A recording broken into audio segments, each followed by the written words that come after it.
It's 5 games and 4 nights as ESPN's cross-country bowl road trip continues. Last night in Orlando, it was the Reggie Ball show as Georgia Tech raised the trophy in the Champ Sports Bowl. Tonight, the journey west takes us to Mobile for the GMAC Bowl. Let the fireworks begin between Bowling Green and Memphis. Tomorrow, we head to Fort Worth and then Las Vegas. Ending in Honolulu on Christmas Eve, ESPN Bowl Road Trip, east to west and home for the holidays.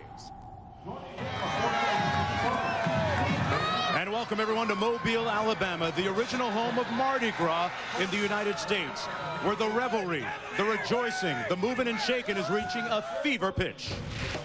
Former MAC quarterbacks are now Macs of the NFL. Who's next? Bowling Green's Omar Jacobs. He put up some macadocious numbers this year. Memphis, meanwhile, going to man up with its man-child, D'Angelo Williams, the third leading rusher in the nation. The GMAC Bowl, where points are plentiful and defense is dumb.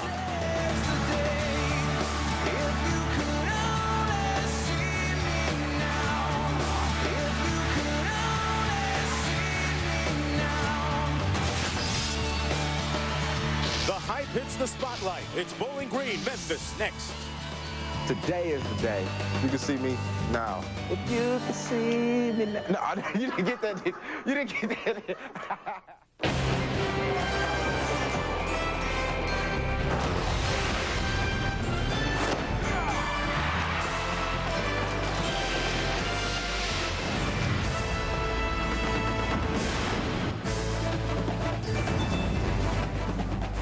And hard to believe, but just a little over 90 minutes ago, it was clear and warm. But the torrential downpour has begun in earnest since that time. And this is the scene inside Glad People's Stadium in Mobile, Alabama, the port city, where tonight we have what could be a high-scoring affair between Memphis and Bowling Green. Bowling Green coming out of the MAC, Memphis also at 8-3 out of Conference USA. A couple of teams playing in their second of back-to-back bowl games. And here come Bowling Green out of the MAC.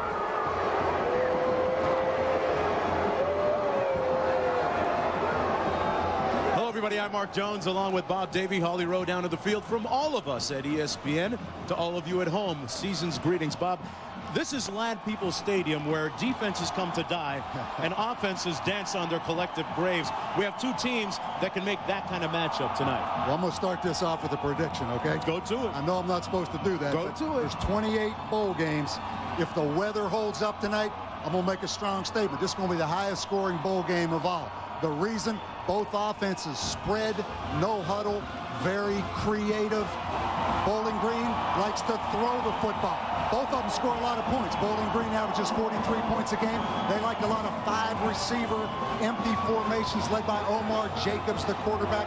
36 touchdowns, only 3 interceptions. First year as a starter, MAC Conference Offensive Player of the Year. When you talk about Memphis, a little more balanced out of their spread offense.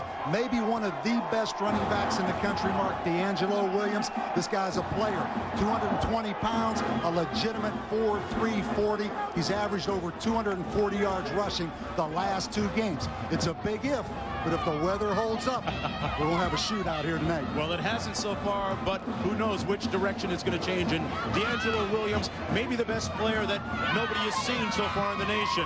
Meanwhile, Bowling Green says, hey, we know they have a good game plan, but they can't stop us. More after this.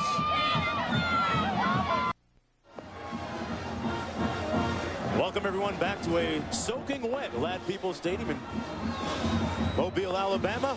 Fans sticking around, braving the weather. Let's go downstairs to our Holly Rowe. Holly, are you going to try and stay dry? Well, it is pretty wet down here, guys. It has been raining torrentially before this ball game, but let me tell you what's going to happen just in case of a lightning delay.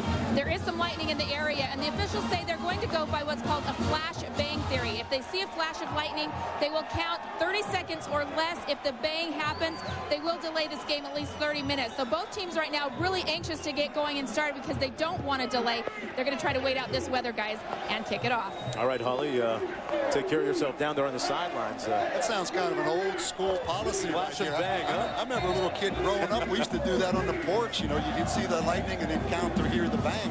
I thought meteorology had gone to a higher level than that. I guess not. It's all about the wives' tale. Still, see the temperature 61 degrees, a little bit of a wind, not much. But the fans here braving the weather. As we said about 90 minutes ago, it was clear and beautiful here, but since that time, the rain started. Well, Bowling Green won the toss. Deferring to the second half, Memphis will receive. Memphis with some good team speed. They come into this game 8-3. Bowling Green as well at 8-3. Back deep for the Tigers.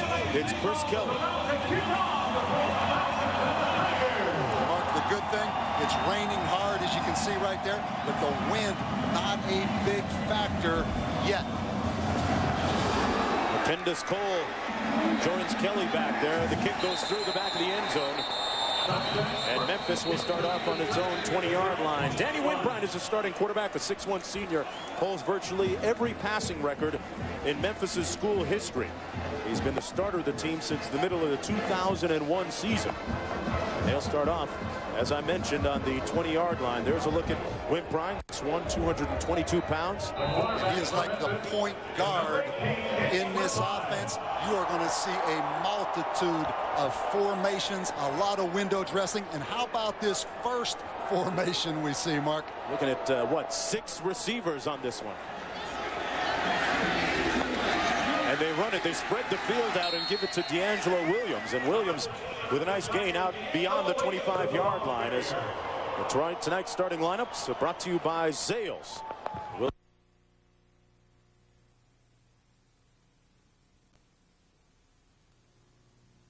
For touchdown receptions. This offensive line, Bob, gave up only 5 sacks all year long. It's 2nd down and 5. They hand it off once again to Williams, and Williams brought down behind the line of scrimmage by Jovan Burks, the 6'1 redshirt senior. Let's take a look at the defensive front. Bowling Green. Crosley, one of the guys to watch. And really, these two defensive ends, Devin Parks, who started last year as a freshman, and Mitchell Crosley, Javon Burks, the outside linebacker, their leading tackler. And this secondary will be under duress because Danny Wimbrine, as you see him right here, looking over to the sidelines to get the check. He can throw the football, Mark, his 4th year as a starter in this offense. On 3rd down and 6, tempo going to be very important to watch for both teams in this game. Out of the backfield. It's complete. But D'Angelo Williams going to be stopped up short of the 1st down at about the 27-yard line. So looks like the Bowling Green defense will hold on its first offensive, actually defensive series. Mark, something to look for right off the bat here on 4th down. Memphis keeps Danny Wimbrine in the game. Their quarterback slash punter. They like the rugby rollout style punt. They faked 3 punts this year. All 3 of them have been successful. Rolls out to his left and boots it. Gets off a pretty decent punt. It's a stick and stay job at the 41-yard line, and the Falcons going to have good starting field position for the opening drive of the ball game for them. And that's where their quarterback, the 6'4 redshirt sophomore, Omar Jacobs, will take over. Keep an eye on this young man from Delray Beach, Florida. He was the MAC Offensive Player of the Year. A great first year as a first-year starting quarterback. And they will spread the field. You see right here, they come out in a 4 wide receiver set. And P.J. Pope, the tailback back here in the backfield, is really, Mark, like the 5th wide receiver. They throw the football. Going to be some interesting matchups, Bob, in that secondary. And Jolie Dunn's defense with an interesting formation and base defense that they play in. 1st down and 10 for Bowling Green from their own 41. Handoff goes to P.J. Pope. Pope made all conference in the MAC this year. He makes it out to the 45, gaining about 4. Marcus West. There's a look at the skill positions. Pope, who got the carry. Sharon had a breakout year as a wide receiver. And they list the tight end as a starter, Todd DeBacco, but he won't be in there much. This offensive line, led by the senior Scott Murkowski at center. Great job with the shotgun snaps because they are in the shotgun 99% of the time. Going to be 2nd down and about 6 to go. Both teams no huddle. Both teams check from the sidelines as you see the quarterback Omar Jacobs look over to get the check. Jacobs rolling out to his left. Drills one almost picked off by number 8. That's Scott Vogel. It's going to be 3rd down and about 6 to go. And this Memphis defense, a 3-3-5 alignment. The nose guard, Albert Means, transfer from Alabama. The three linebackers led by Tim Goodwell. And this secondary will be tested, particularly the corners, Dustin Lopez and Tristan Thomas, because Memphis will play man-to-man coverage a high percentage of time. It's a defense that, frankly, hasn't performed all that well against the pass this year. And they're going to be under big pressure tonight from Jacobs at quarterback. 3rd down and 6. That's Cole Magner in motion. Jacobs looking downfield down the middle. Complete. To the 22-yard line, it's Steve Sanders, who has really developed into a good all-round receiver this year. A pickup of 33 yards. It's 1st down and 10. Jacobs really delivered it, Bob. And that time, Memphis plays 3 deep zone coverage, great pass protection, and a great throw right there. Steve Sanders down through the middle of that zone. Gives them a 1st down and 10 at the 22. Once again, you see Jacobs looking over to the sideline. Both teams will do that throughout the course of the evening, both offenses. And Bowling Green in an unbalanced trips formation with the tight end over here to the side of the trips. They toss it to Pope. Sorry, Bob. And Pope tries to get to the edge. Is cut off at the 20-yard line by Wesley Smith. Greg Brandon is 19-6 overall as the BGSU head coach. A guy that really made his impressions and earned his philosophies working as an assistant at Northwestern. And that's kind of where this offense has evolved into, right, Bob? You're right. A lot of people have copycatted, truthfully, what Rich Rodriguez did at Tulane and then Clemson and now West Virginia, and also what Northwestern did with their spread. But Northwestern got it from Rich Rodriguez. So just about everybody in the country now, some form of spread offense. These two teams tonight are 2 of the best, though. On 2nd down and 7, heat coming on Jacobs. Got it off in time. No flag, and it's incomplete in the end zone. Intended for Charles Sharon. That's the deep threat for BGSU. Meanwhile, Tommy West is Greg Brandon's counterpart on the other side of the field. Tommy West making news recently, had his contract extended through the year 2009, bringing his average salary to $800,000. He's really done a nice job with this program in his 4th season at the helm. And 2 straight bowl games. Last year they beat North Texas in the New Orleans Bowl. 3rd down and 7 now for Bowling Green. Jacobs has a man for the 1st down and then some, down to the 7-yard line. That was Hawkins on the catch. He was working on Dustin Lopez, and it'll be 1st down and goal to go for Bowling Green. And you see the dilemma Joe Lee Dunn has as we see the off coverage up here at the top with Dustin Lopez, the corner. Undersized corners, way too much cushion right there in the zone defense. James Hawkins with the reception. And this defense for Memphis has struggled all year long. Joe Lee Dunn already looking a little bit beleaguered here on the 1st drive of the game for Bowling Green. It's Pope running it inside. Brought down just shy of the end zone, about a foot away. P.J. Pope, the 5'9" junior.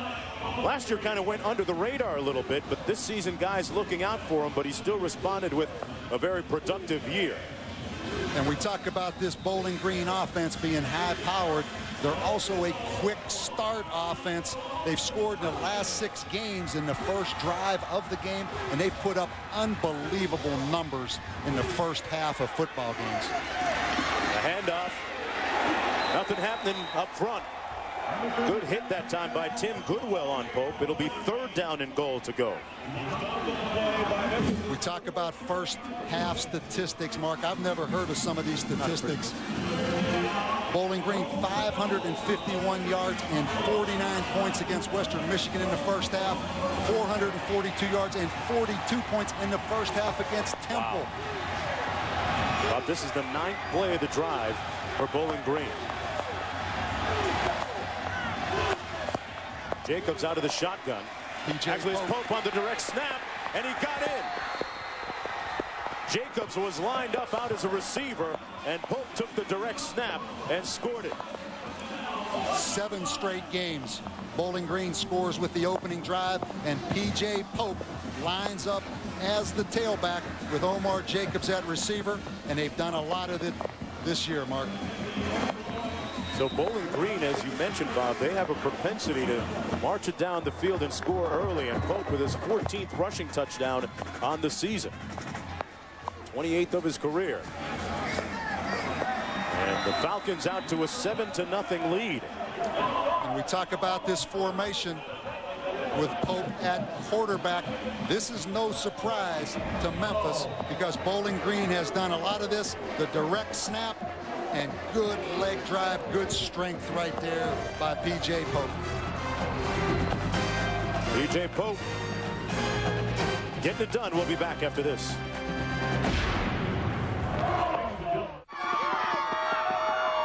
It's a long way from Bowling Green, Ohio to Mobile, Alabama, but a bunch of fans have made the trip for the Falcons, and boy, they like what they see so far. Bob, I'm not going to say that it looked easy, but it looked easy. Well, we talked about Bowling Green's quick strike offense as we look at those first quarter statistics, but on the other side, in Memphis's 3 losses, they've given up an average of 46 points a game. Oh, the onside kick. It's still loose, and Bowling Green may have gotten it back. They might have caught the Tigers napping. Swisham with the onside kick, and Greg Brandon rolls the dice and says, first down. Way to go, guys. In the open, I want to go back to my prediction of the 28 bowl games. This could be the highest scoring.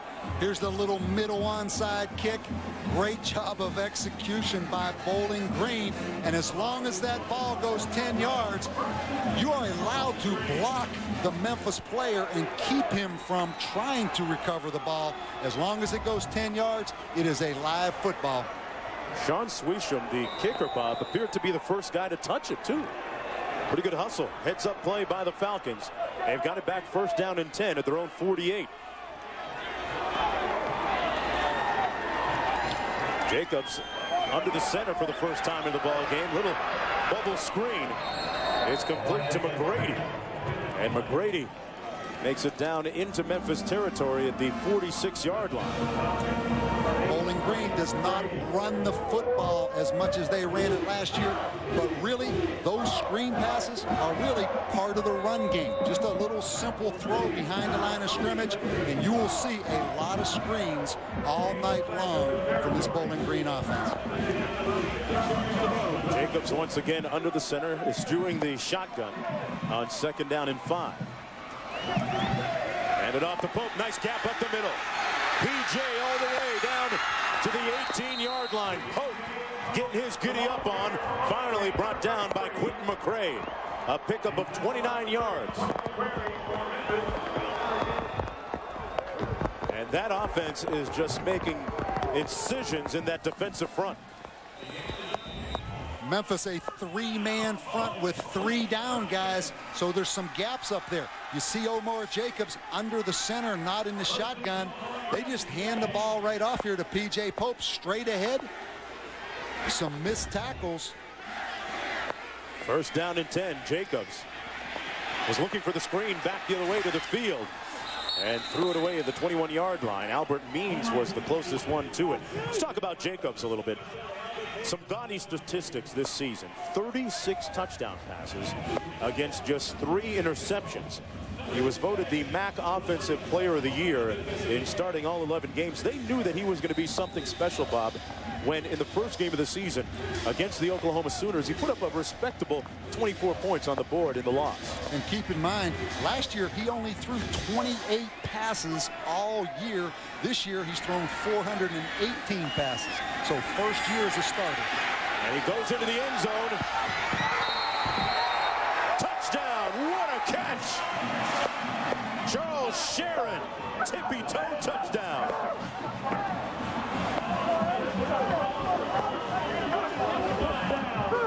Great concentration on the play by Sharon. His 14th touchdown catch this season. And Omar Omar Jacobs does it again, Bob. Charles Sharon, the big play receiver, a little post corner route right there on Dustin Lopez. And what an accurate throw by Omar Jacobs. With 9:37 to go. Omar, just call him O-Marvelous. Was it in? Big Ten officials, but no replay, Mark. It's on the board and it's not coming off. ESPN's presentation of the 2004 GMAC Bowl. Brought to you by GMAC, the financial services people from General Motors. And in part by Aflac. Ask about it at work. And the United States Marine Corps. The few, the proud, the Marines. Omar Jacobs with his 37th touchdown pass this season against just 3 interceptions. But was this in bounds, Bob? And keep in mind, in the Big Ten, they have instant replay. I think the toe is on the line. And we're going to get a chance to look at that again. Big Ten officials here tonight, but no instant replay because obviously it's not a Big Ten game. I thought his toe was on the white line, but it has to be indisputable video evidence right here. That toe, to me, is on the line. But if we let it roll, you're going to see some white stuff at the end fly up. Doesn't matter, Mark. It's 14-0, and what a throw by Omar Jacobs. He has caught fire in the damp rain here. Shows you why they think so much of him at Bowling Green. But the question begs now, can Danny Wimprine counter? Here he is. 1st and 10, coming back the other way. Completes the pass at the 25-yard line to Avery. And let's go downstairs to Holly. Guys, ironically, I was talking with one of the Big Ten officials here tonight before the game, and he said they were all set to have a proposal to the NCAA to have instant replay in the bowl games. Most importantly, the Orange Bowl National Championship game. They were going to fly in their whole crew and set it up, but the NCAA quickly shot down that, so no instant replay in bowl games this year, but the Big Ten wanted it. Boy, that's an interesting fact. Williams running for the first down out beyond the 35. I would kind of like the idea about having instant replay. You don't want to have a situation, Bob, like Miami, Ohio State a couple years ago, where the official, some feel, really blew the call that cost the Hurricanes the title. I agree, and the NCAA made a decision not to have it in the Orange Bowl. That doesn't mean they made the right decision. To me, there's no question. I mean, it's a no-brainer, and most conferences next year, Mark, or within the next 2 years, they will be going to instant replay because it was a huge success, in my opinion, and I know in your opinion, in the Big Ten. I don't think there's any doubt about that. Meanwhile, Williams running it again. The last time he picked up 11, this time about 5, out to the 40-yard line. That's a young man that has to get on track. They have their hopes pinned on him. He led the NCAA in scoring this year, and he averaged 166 yards rushing per game. That's 3rd best in the country. And bigger than you think. I mean, this guy is 222 pounds, and he is packed. Look at those calves. Those are the kind you've been working on at Gold's Gym on that little calf machine. Can't get those on the treadmill either, Bob. 2nd down and 6. The pass is complete to one of the huge, rangy, strong receivers. Close to a first down. Proctor that time made the catch. Proctor along with Tavares Gideon. A nice tandem of receivers for Tommy West. And you see the similarities in these two spread offenses. The only difference, Memphis likes to run it a little more with D'Angelo Williams, but both teams love screen passes. That was a pickup of 8. First down out near midfield at the 49. Receiver formation. They hand it off to Williams. D'Angelo is D1. Look at that run with a first down at the 33-yard line, and he's ready to pump up the volume. He picked up 18 that time. 5'10" junior.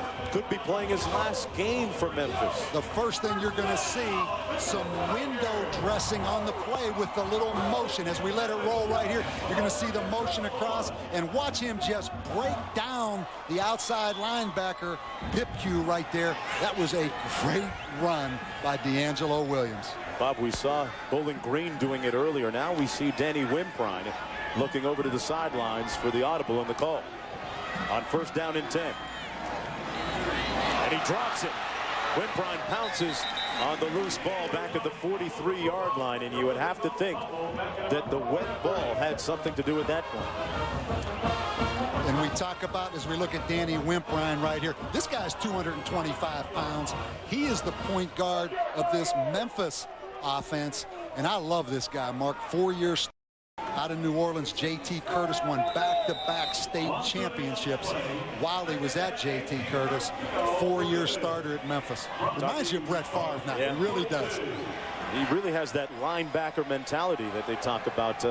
Not averse to going into the weight room and throwing up some iron with the defensive backs and linebackers. Going downtown, has a man in the middle of the field. Touchdown, Doucette. And the Tigers respond.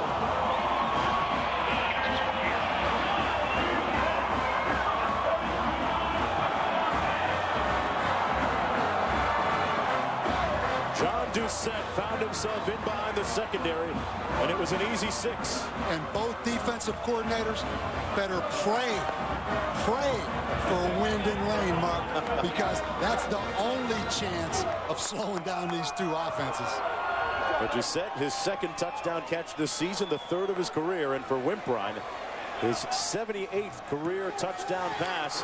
And just when it looked like Memphis might be letting go of the rope a little bit, they fight back and respond offensively behind their senior quarterback who holds most of the school records passing. Here's why. And again, the play action fake, and Doucette, the tight end, right down the seam, and a great effort right here of getting in the end zone. Doucette can do. We'll be back with more after this.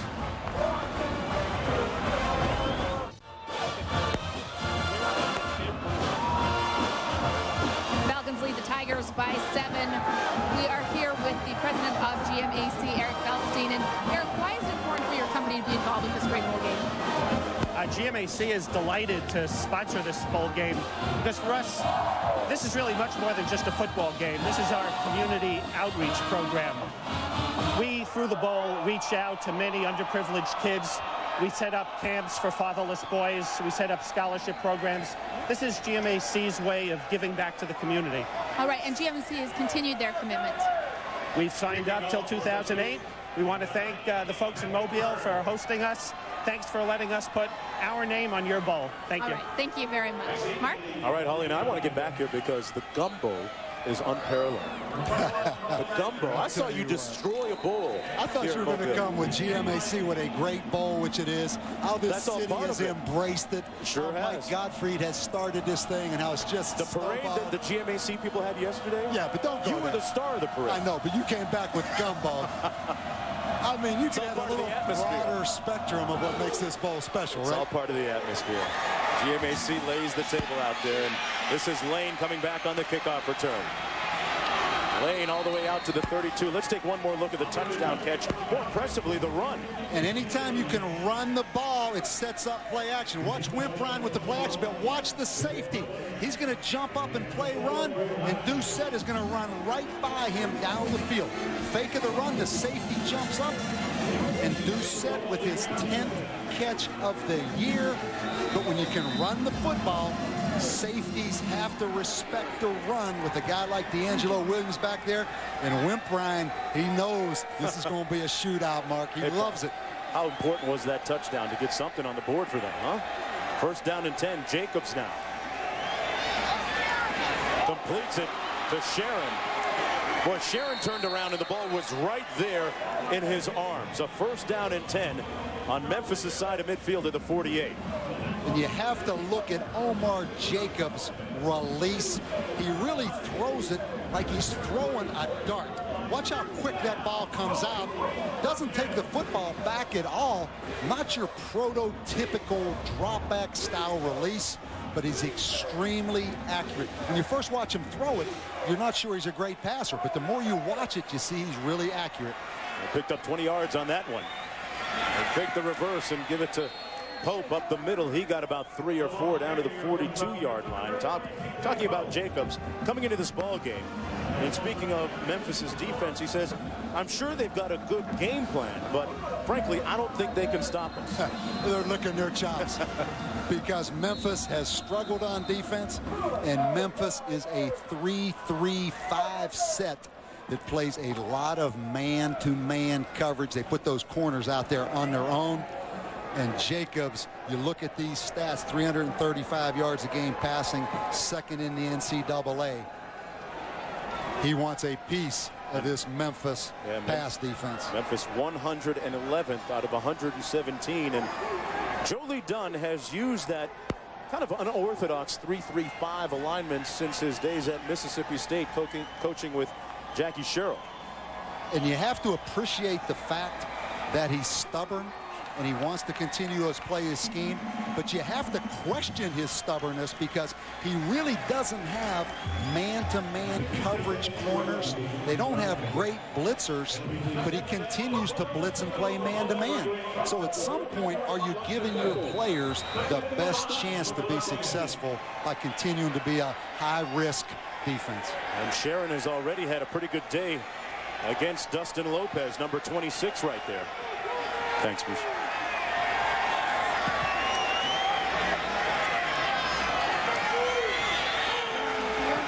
Jacobs on the toss, on the option. Nothing happening for P.J. Pope.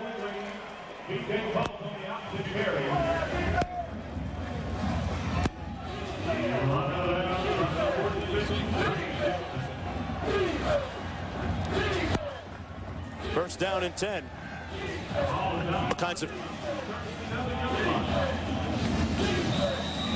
First down and 10. Surprisingly, Bowling Green not in the empty set yet where they take P.J. Pope and align him as a wide receiver. But a lot of this 3-by-1, 3 receivers on one side of the field set. And there's a look at Pope once again. Stopped up near the line of scrimmage. If the secondary can't do it, you would think the responsibility would have fallen on those guys up front. And Albert Means, one of those people, along with Rubio Phillips. There he is, number 99. Those are the ball resting now at the 36-yard line with 5:15 to go.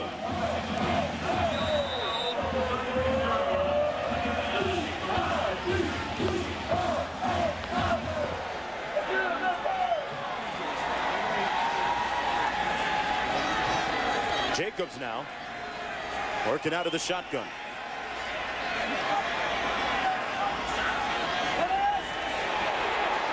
Going up top. Incomplete by inches. Intended once again for Sharon. That's the guy that stretches the defense.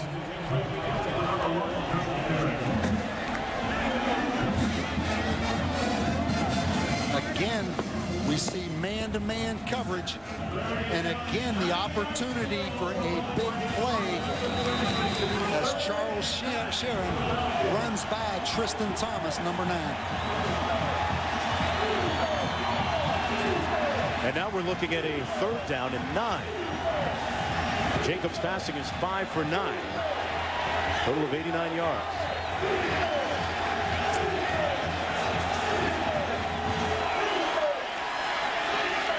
Little heat coming on Jacobs, and he fires complete. And this is going to be another touchdown to Sharon.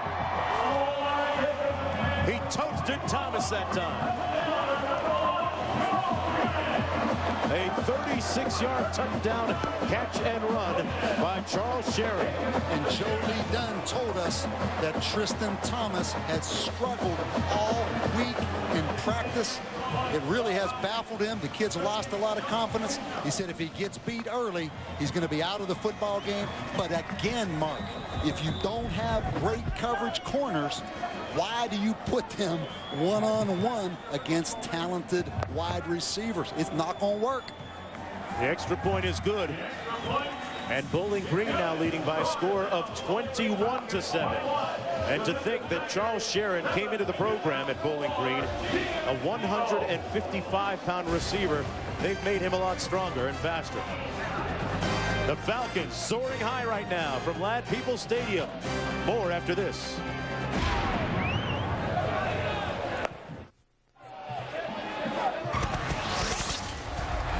Welcome back to Mobile, Alabama. This was the scene last night, heading down Government Street, and that was the full. There's Holly Rowe throwing out. Look at that arm, Holly Rowe with the beads. She barely made the front row, Bob. What's up with that? Bob Davey. We had a lot of fun out there on that parade last night. People get excited about those beads and those little moon pies you throw out. I saw you keep a couple of them, Bob. Well, right now, Bowling Green having their way offensively. And, Memphis answered last time with the ball. We'll see if they can do it again as Danny Wimprine found his tight end, John Doucette, for a touchdown. They're going to start this one off on their own 20-yard line. And really has been an exceptional few days here in Mobile, Alabama. The GMAC people, Mike Gottfried, one of the organizers, and the rest of the people here have done a fabulous job with their cordial atmosphere, making us all feel at home. And despite the weather, we've had a great time. And Steve Spurrier, the guest speaker yesterday at the luncheon, probably 1,000 people there.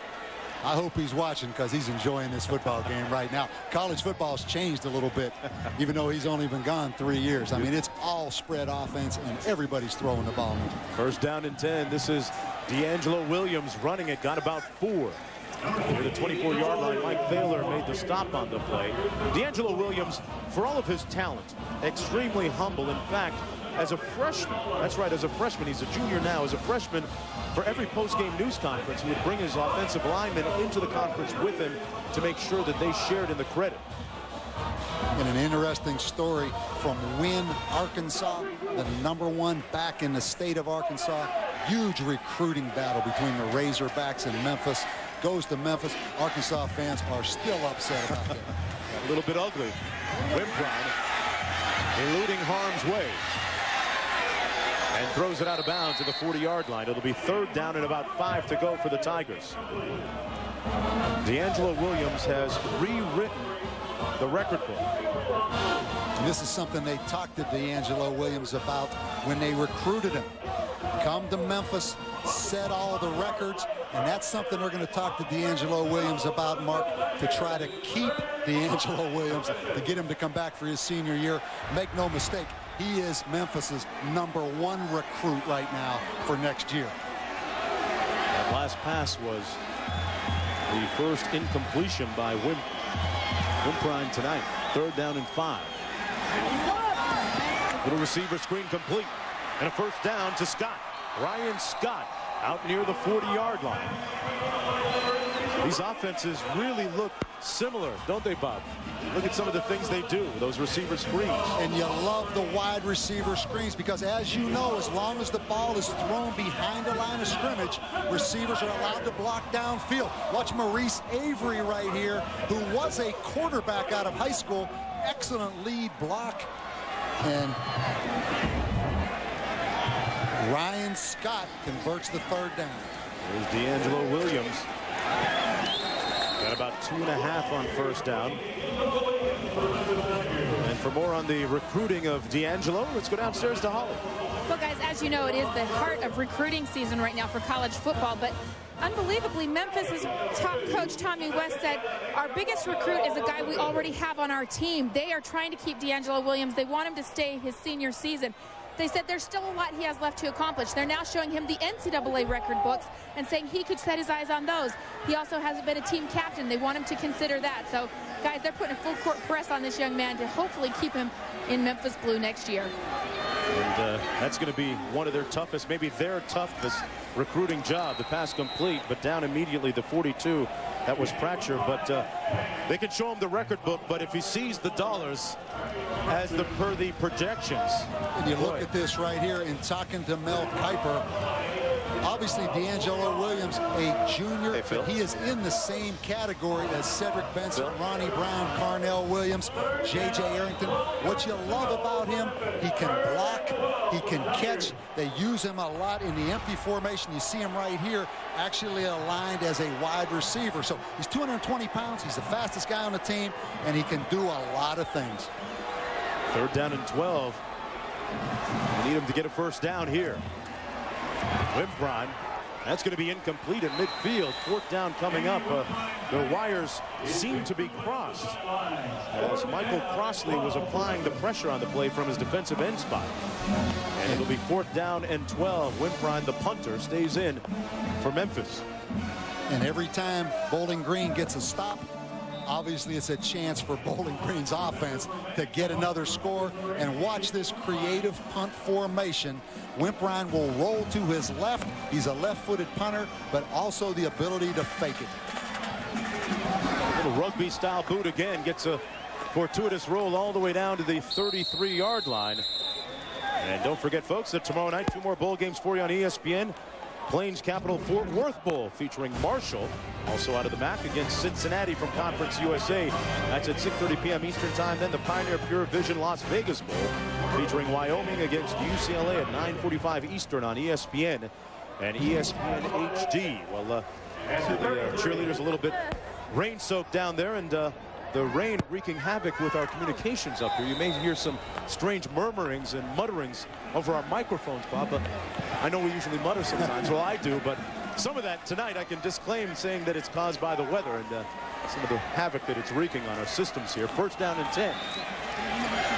As Pope carries it right between the tackles to the 34, and let's take a look inside Bob Davies' lab. Football 101. And we talk about sometimes we make it a little more complicated than it needs to be. Against this spread offense, forget about all this. You have 5 blockers for 6 blitzers, but it's 1-on-1, 5-on-5 with these DBs and these wide receivers in Joe Lee Dunn's style defense. And it's really like basketball. There you see the 5 wide receivers, including the running back P.J. Pope, and these 5 defensive backs for Memphis.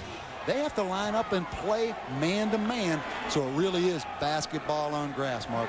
Right now, Charles Sharon is dusting Dustin Lopez. That is the matchup that is killing Memphis right now. This is Magner out near the 42-yard line, working on Carlton Baker. Cole Magner, who last year was a starter on the second half of the season for the basketball team for the Falcons. And the reason they send Cole Magner in motion so much, he has a hard time beating press man-to-man coverage with the DB right up on his nose. So you'll see him in motion from one side of the formation to the other because it's hard to play press man. And he's got a haircut since the last time. It was a lot longer last year. That long, flowing blonde mane coming out the back of his helmet, no more. On 3rd down and 1 now for Bowling Green. Again, an unbalanced trips formation. 3 wide receivers to one side, quarterback run with Omar Jacobs. And Jacobs got stuffed at the 40-yard line by Goodwill. He was more than good enough that time. And it'll be 4th down for the Falcons. Tim Goodwill telling Omar Jacobs, got you that time. Mark, now watch the chess game continue. Cole Magner, the receiver, will line up as the punter in Bowling Green's formation. They had worked on this in preseason camp. He broke his toe. They haven't been able to use it all year, but he will be the punter, a lot like Danny Wimprine from Memphis. Interesting, Bob. Mark it down. That was the first stop of the ball game for the Memphis defense. The Tigers showing their fangs a little bit, and it comes at the end of the first quarter. A controversial touchdown catch, but nothing controversial about the other 2 from Charles Sharon. The Falcons with the lead when we come back to Ladd Peoples in Mobile, Alabama.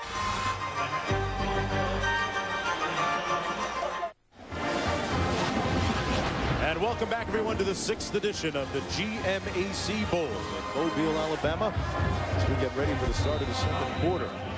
Fans here bundling up. Some of the revelers here watching Memphis. It's Magner, the punter. High snap, and heel kick in rugby style as well. That's in vogue, but this doesn't go that far. It's going to be marked probably around the 40-yard line. He is kicking into the stiff wind now, as Memphis will have the wind at their back here in the 2nd period of play. Just a 19-yard punt by Cole Magner. There's that hair. I think it was just a little bit wet, Mark. And what an interesting guy you mentioned from Palmer, Alaska. Greg Brandon was actually coaching at Colorado at the time he came out of high school. Greg Brandon then took the job at Bowling Green with Urban Meyer. They decided to bring him in. Thought it was a huge mistake at first. Wondered why they spent $600 on a plane ticket. Now the kid's been a huge success. And his younger brother is coming next year to play football at Bowling Green. He has committed, yeah, to sign and play for the Falcons. 1st down and 10 for Memphis. You never knew there was a pipeline from Alaska to Bowling Green, a talent pipeline. That one got by me, and all the recruiting services and books that I've read. No, I didn't. Take a little time out as take one of the injured players off the field for Bowling Green. Meanwhile, it's first down and 10 for Memphis. Let's go downstairs to Holly Rowe for more. Well, guys, the delay is for the injury cart as they will cart off backup linebacker for Bowling Green, Jamian Johnson. It appears he's done for the game. He has got a left knee injury that does not look good. He will be out for the rest of the game, which affects the depth of the Bowling Green linebacking group. First down and 10, and boy, the defense is already under a lot of pressure.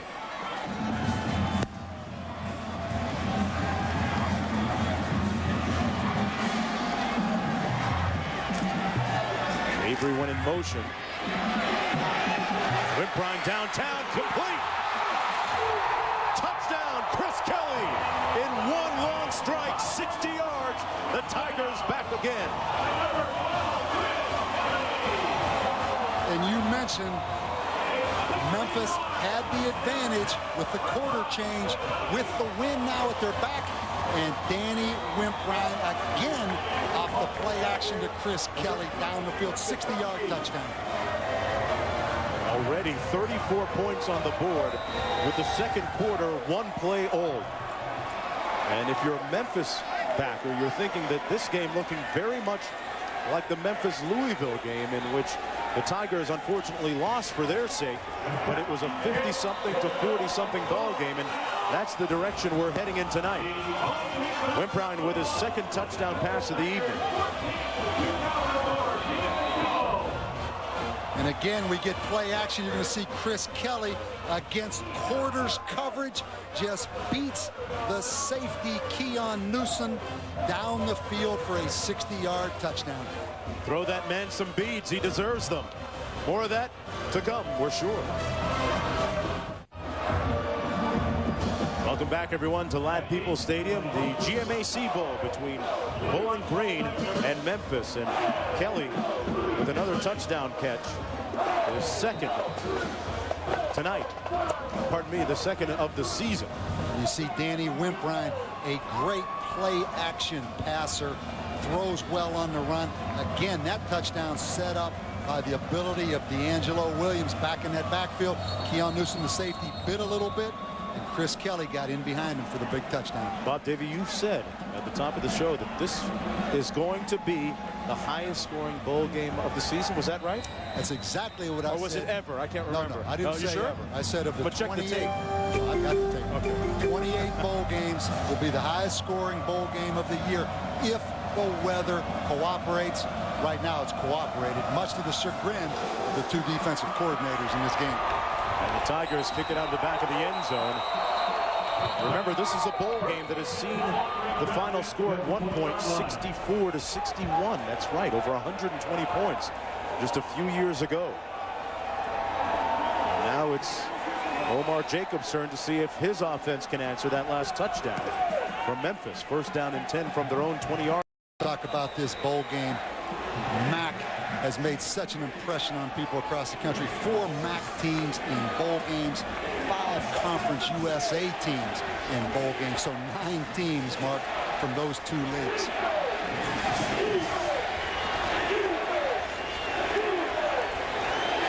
First down and 10.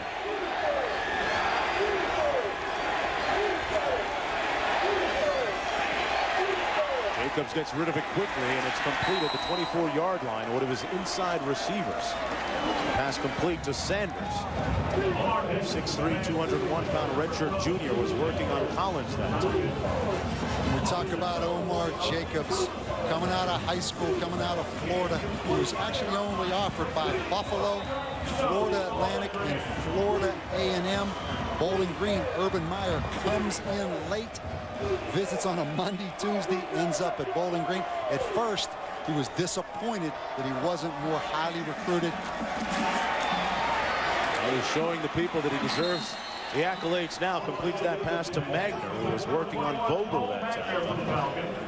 Well, Magner mentioned that last year he played on the basketball team. The year before that, he was a starter for the second half of the season on the Falcons basketball team. This year, though, is not going to play hoops at the end of the football season. And amazingly, he has thrown 5 touchdown passes. So throwback to the quarterback, always a weapon against man-to-man coverage teams like Memphis. Jacobs, meanwhile, 9 of 13 passing for 143 yards in the game. And he's blitzed, and they finally got to Omar Jacobs back at the 18-yard line. Quentin McCrary. He was joined by Albert Mead. So Jolie Dunn dials up the heat. And Memphis registering its 22nd sack this year. And Quentin McCrary with his 5th sack of the year. He by far is their best blitzer. You see him right there from the weak side on the blitz. Jolie Dunn talked about blitzing a lot this game. I mean, almost every play, too. Well, that's his #1 thing, is to get after the quarterback. Second down and 18. Magner in motion. Jacobs fires complete. Sanders out to the 42-yard line. And it's close to a first down. It looks like they're going to spot it in first down territory just beyond the 42. That's a pickup of 19 yards. One of the tough things when you play for Jolie Dunn, if you're a safety, I want you to watch number 45, Wesley Smith. He will end up in man-to-man coverage right here on a wide receiver. That is a tough matchup for a big, tall, free safety like that, Mark. So again, it's basketball on grass in this scheme, 5-on-5 coverage. I'm not sure Memphis has the right personnel for this scheme. They'll have to find something to slow down the hemorrhaging. The pass complete at the 47-yard line to Hawkins. So the one characteristic of this offense is that so many different receivers get to catch balls from Jacobs. You have Hawkins, you have McGrady, you have Magner, you have Sanders, Sharon, all of them very active receivers. And speaking of the receivers, you know, Jacobs very salty. He's a little bit mad about his receivers being omitted from the All-MAC team. He said not even an honorable mention. Well, the one that really has him upset, Scott Murkowski, the center, only second-team All-MAC. Last year he was first-team All-MAC, and the coaches are baffled by that. This time they run behind that offensive line. Speaking of Murkowski, P.J. Pope got about 4 near the 40-yard line. And we mentioned, Mark, Tristan Thomas, number 9, the corner from Memphis, who struggled all week, got beat in man-to-man coverage. He's now on the bench. Cameron Essex, number 7, who started last year, is going to take his turn now, seeing if he can play man-to-man coverage on these wideouts from Bowling Green. Looks like the rain is starting up again.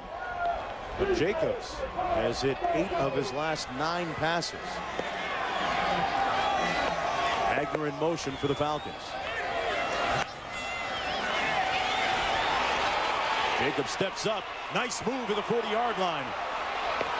And Jacobs down to the 34. Brought down by Rubio Phillips.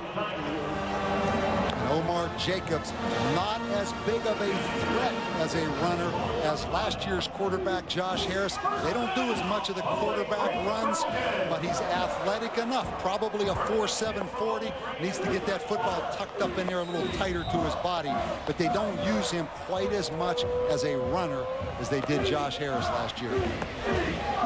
Head coach Greg Brandon in his second year has had a lot of success with this program. And what you see is what you get. Man-to-man coverage.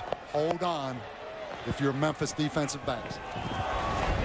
Reverse to Magner, but there's a man waiting out there in space for him. Good play by David McNair, the defensive end. Strung that out and pushed Magner out of bounds short of the 30-yard line. Second down and about 7 to go. The wind picking up as well. Trust me, Jolie Dunn right now, he likes that is the best part of your scheme right now, to see that flag just blowing stiff. Mother Nature, the 12th man on defense. Jacobs working out of the shotgun this time. Charles Sharon already has 2 touchdown catches in this game. And don't worry about Memphis disguising. They do not disguise coverages. Top for Sanders, adjusts on it. Touchdown.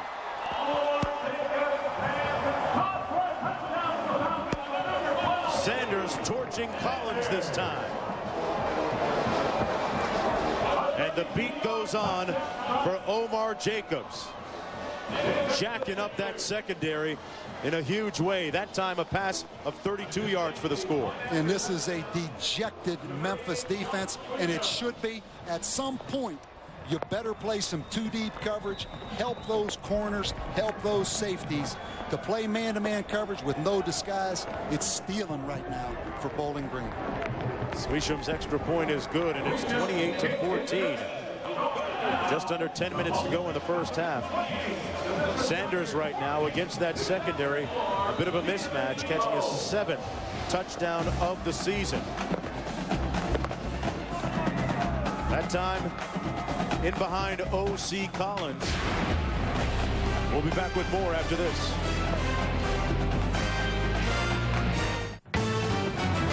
ESPN's presentation of the 2004 GMAC Bowl. Brought to you by America Online. Want a better internet?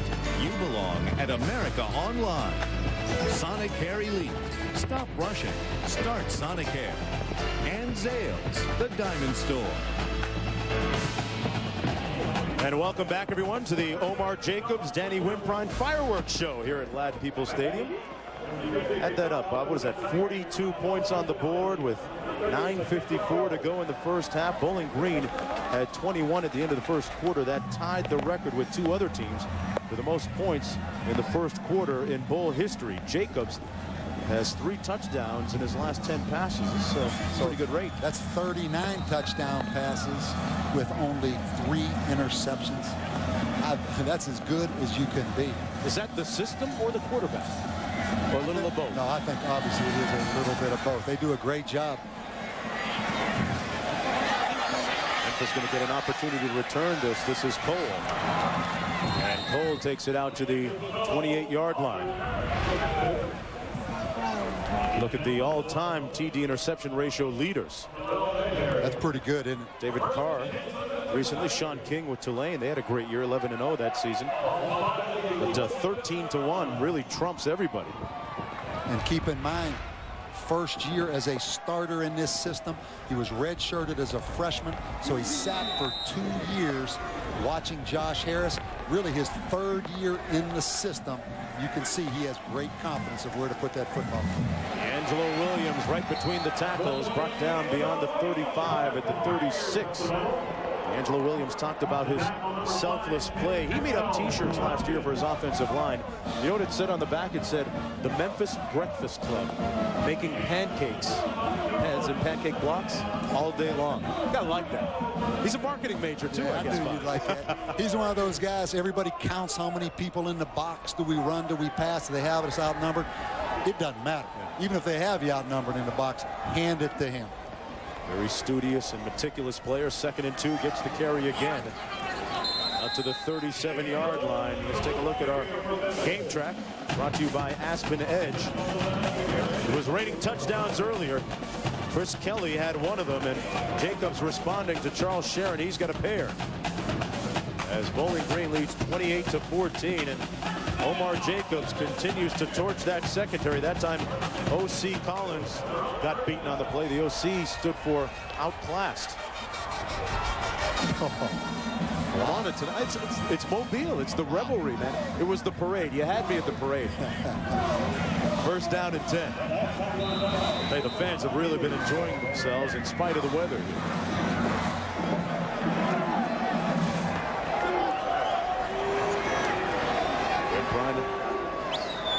Working out of the shotgun. You can scramble a little bit. And that one almost a poor decision, broken up downfield by Keon Newsom. It was intended for Avery. Interesting that Newsom was beaten earlier in the ball game for a touchdown, that time with a nice read, Bob, defensively. And that time they really ran the same play they scored the touchdown on to do set the tight end down the seam off the play action. Again, he was open, but Wimprine could not find him. So we've been talking about Jacobs a lot tonight, but Wimprine is 7 of 9 passing. A couple of touchdowns as well for 131 yards. And getting his check from the sidelines. And they see man-to-man coverage at the top of the field.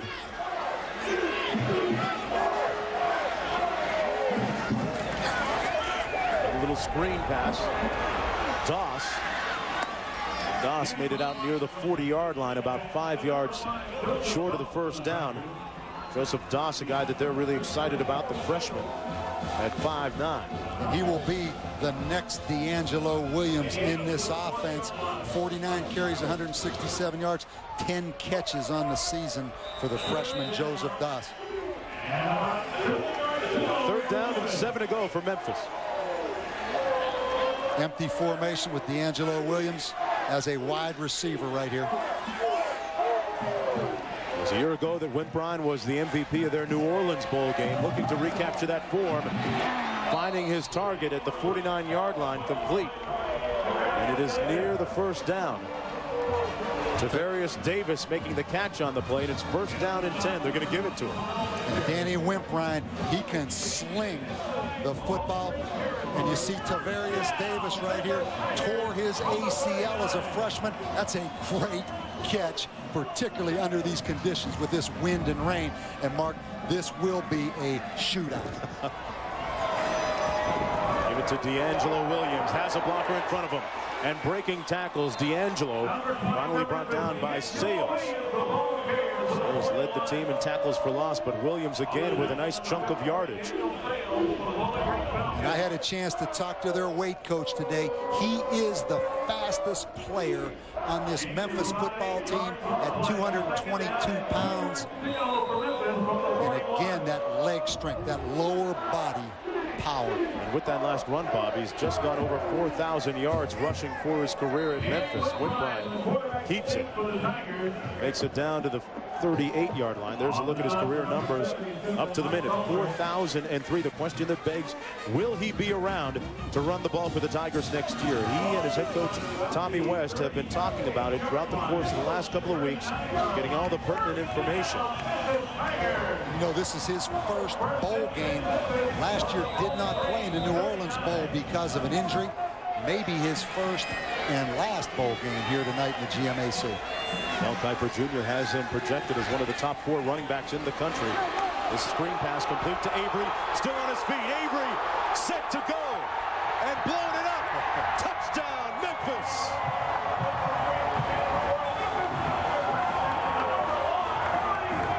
And I love that little throwback screen. They ran that play successfully against Louisville. And Mo Avery, who was a quarterback when he first came to Memphis. Yeah, he went 38 yards for the score. His first touchdown catch of the season, the 9th of his career. He's made a nice transition, and with 6:41 to go in the first half.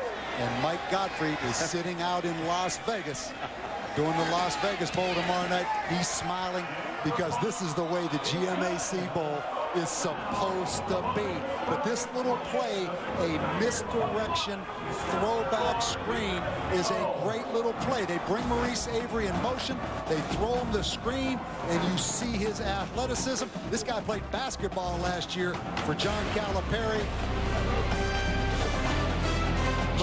GMAC Bowl, Mark, a lot of points. Mo Avery with Mo points. We'll be back in a minute.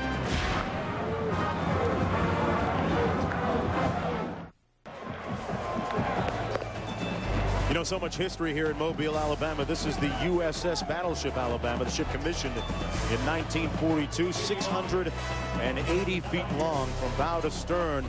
I actually had a chance to take a tour of this battleship a couple of years ago. She He earned 9 battle stars and shot down 22 enemy airplanes during World War II. And at a time like this, when our thoughts and prayers are with those who were victims yesterday in the attack in Iraq, we send out all the best to our forces overseas. 6:41 to go, and back here in Mobile, Alabama, the home of the original touchdown. That's the way it looks right now. Bowling Green has scored touchdowns on 4 of its 5 possessions in the ball game, and once again they'll start again on the 20-yard line. Time now for tonight's Aflac trivia question. Who is the only 2-time MVP of the GMAC Bowl? And in our production meeting last night, Bob, not to be immodest, but I actually got the answer on this one. That's a rarity. Well, you know this, right? If you were that modest, you wouldn't have brought that up right now. Oh, did I? I'll tell you the answer to that one in just a few. First down and 10. Here we see the empty no-back set with P.J. Pope lined up as a wide receiver. Memphis likes to blitz this, bringing 6 guys on the 5 blockers from Bowling Green, but it could be straight man-to-man coverage. Jacobs surveying the situation. And they got to him for the 2nd time tonight. Tim Goodwell. With 6.5 minutes to go in the half. The 2nd sack of the night for the Tiger defense. Bob, during the break, we were talking, hey, what does Jolie Dunn do to stop the bleeding? Well, I think when you play that much man-to-man, go ahead and blitz. You see right here, there's 5 offensive linemen. Jolie Dunn brought 6 guys, but look in the middle of this field. There's no help back there, so it's feast or famine. That time the 6 rushers outnumbered the 5 blockers. That's an old ball coach right there now. He's coached a bunch of football. Again, the empty formation. Again, it looks like straight man-to-man blitz. 2nd and 19. This time Jacobs gets rid of it, incomplete. It'll be 3rd and long. Intended for Cole Magner. He was working on Cameron Essex, and Charles Sharon a little bit shaken up, a little bit woozy after that last play. He's going to go to the sidelines. He's one of their vital weapons. Again, the answer to the all-out blitz, the jailbreak screen, but because of press coverage by Essex, they couldn't get the ball out there. I asked Jolie Dunn yesterday, Mark, I said, if they give you 30 snaps of empty, how many snaps will you all-out blitz? He said 29. So he's coming after that empty now. No breathers on defense for the Tigers. 3rd and 19. Jacobs hands it off to Pope. And he's brought down from behind.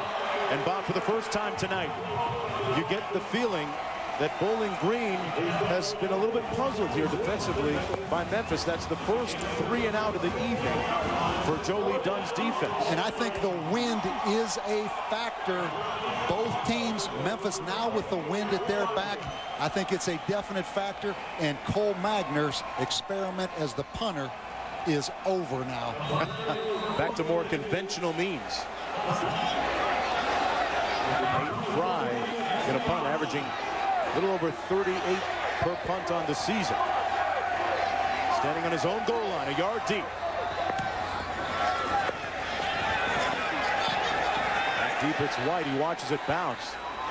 And Memphis is going to have very good starting field position, their best of the night, from the Bowling Green 46-yard line after that 31-yard punt. And Danny Wimprine, the senior, playing in his last game as a Memphis Tiger, trying to bring his team even at 28. He's got about 60 family members watching. That could be one of them. We'll be right back.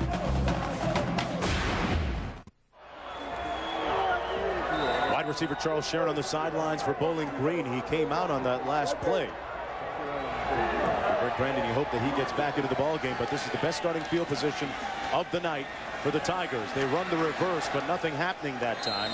Joseph Dawes. And time now for the answer to our Aflac trivia question. Who was the only 2-time MVP of the GMAC Bowl?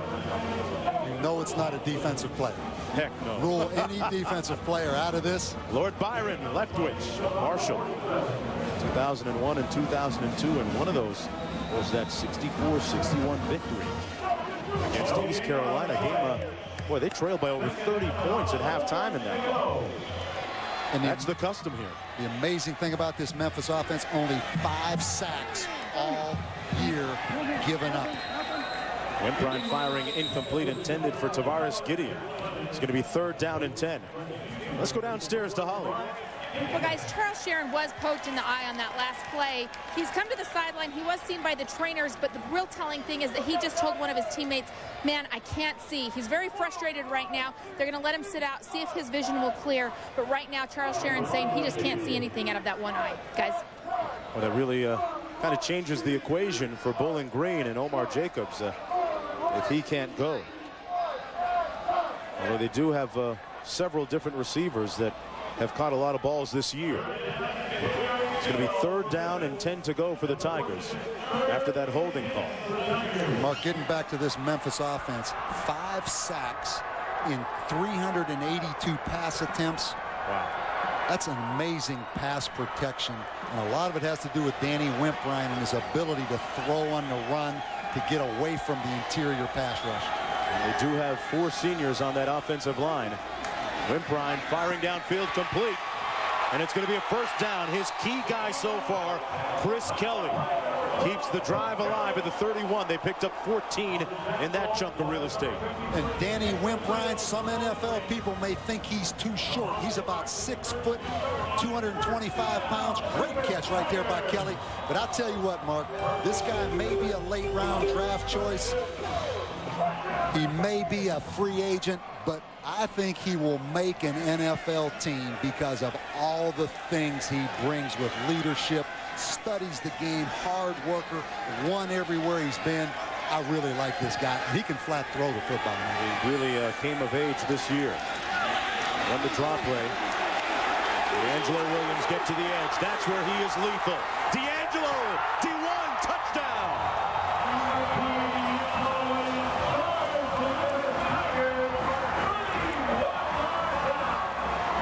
That's what you call a balanced offense. When you have a great quarterback and you have a great tailback, and watch this thing full speed.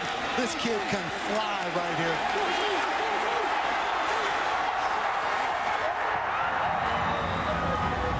That's 225 pounds, Mark. That's not a 175-pound back. That's 225 pounds. Fastest kid on the team. Extra point good, Bob, and we are knotted at 28.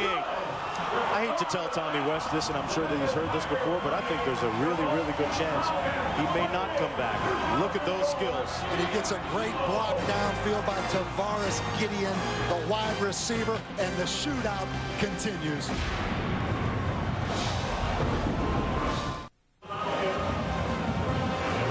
$56 points on the board, and plenty of football to go. Don't forget Christmas Eve at 8 Eastern. On ESPN, it's the Sheridan Hawaii Bowl, UAB against the Rainbow Warriors. That's at 8 Eastern time. Timmy Chang and crew. And remember, aloha means goodbye. On the island of Oahu, the gathering place it means in Hawaiian. Got to know right now. Top. Trev Alberts right now back in that studio. Yeah. Old defensive player. Killing him. It's killing him right now. And anybody, you know, I was a defensive coach up through the ranks. I mean, football has gone completely crazy, Mark. I mean, nobody can stop anybody. Certainly the strong trend right now. And once again, the trend in this ball game, neither team able to return a kickoff. And in the last couple of series, Bob, Omar Jacobs and the Bowling Green offense has been stifled by whatever it is Jolie Dunn is doing defensively. Well, we see Charles Sharon back in the game, but in the last series, Bowling Green came out with empty no backs. Jolie Dunn blitzed 6 on 5 pass protectors. Coming into this game, Bowling Green had only seen Memphis in 12 snaps of defense against empty. Now they know that it's a blitzathon against the empty back set. So look for the ball going down the field. Jacobs working out of the shotgun. Magner in motion. As all day this time to throw. And fired incomplete, intended for Hawkins. It'll be 2nd down and 10. Looked like he went through his entire progression and nobody was still open. That time only a 3-man rush by Jolie Dunn. That's one thing the 3-3-5 gives you the ability to do. Drop all 8 into coverage. No headset, nothing. He just dials them up from the sidelines. Little unorthodox, huh? Little unorthodox, old school football.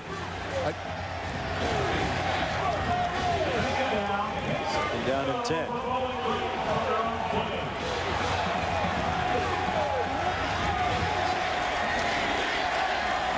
Hawkins in motion. Almost intercepted in the middle of the field at the 30, intended for Sharon. And it's 3rd down and 10. Dustin Lopez slipped on the play. And had he not slipped, he may have been able to make a play on the ball, and he comes up limping. And that hurts because Dustin Lopez, the junior college corner who started half the year, comes out. That means Tristan Thomas, number 9, the corner, is back in the game, who was burnt early, has struggled all week in practice. To go right at him if you're Jacobs? Oh, I'd go right at him. The only question, that wind blowing right now in the face of Omar Jacobs. Hawkins lines up against the aforementioned DB. And they come his way, but he overthrew him. It was intended actually for Sharon.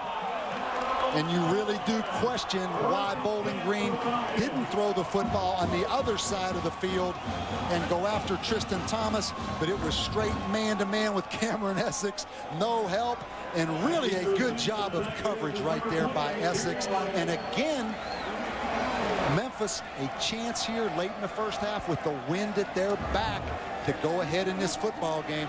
About half an hour ago, I thought I would never say back-to-back 3-and-outs for Bowling Green. But that's the situation. Nate Bryan now for his 2nd punt of the evening after the Cole Magner experiment came to an abrupt end. Again, you look at this shield punt protection with 3 guys back by Bowling Green. This is kind of new and in vogue in college football this year as well. And White gets off a nice spiral high back to the 36. This is White at the 40.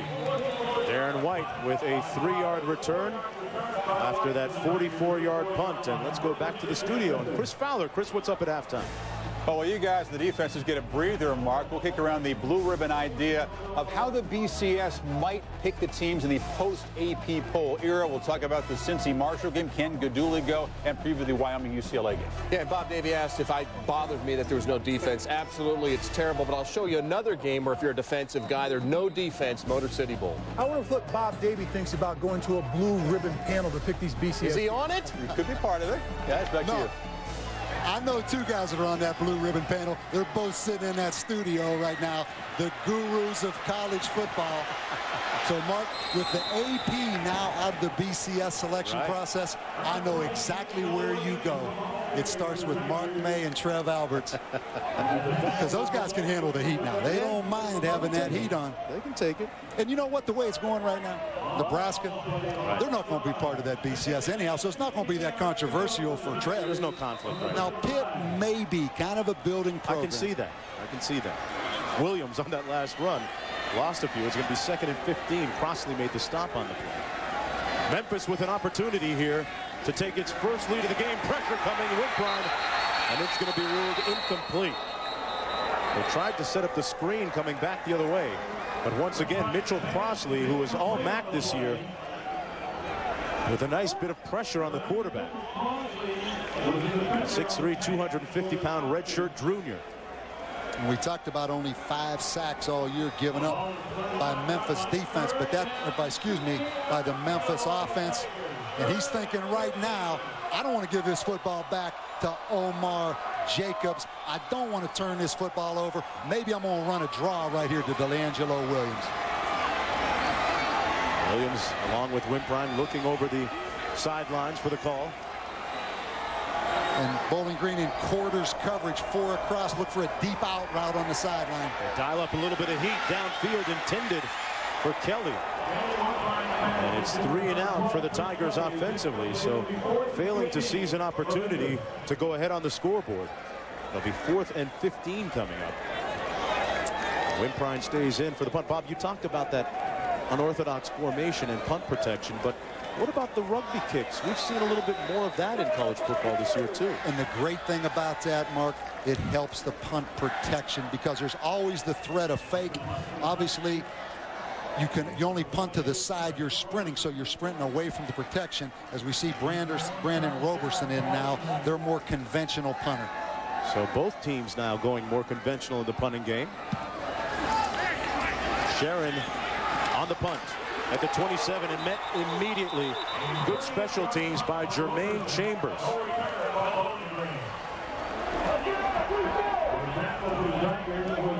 And earlier yesterday, Holly spoke with the quarterback, Omar Jacobs. What's it like looking at the national leaders in efficiency and seeing your name right up there? Oh, that's a great accomplishment, knowing that's my first year starting, and it's just a big accomplishment just to know that I'm up there with the Heisman Trophy winner, and hopefully next year I can be at the Heisman Trophy winner inductions, and it's just a great accomplishment.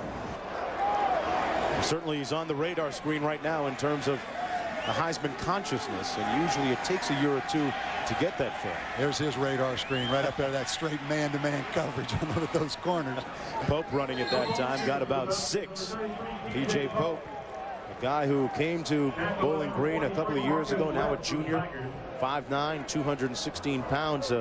Miami, Ohio, and Indiana got in on him a little bit too late. By that time, he was locked up with the Falcons. They say he must maybe be their best all-round football player.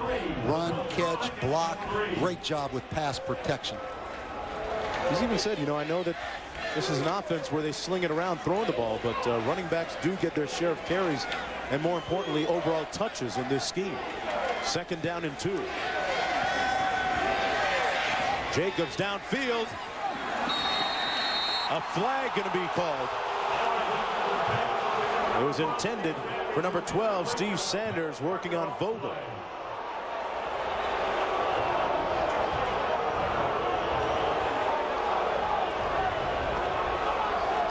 See how our officials call this one. Pass interference on the defense. 41. 15-yard penalty. The previous spot. Automatic.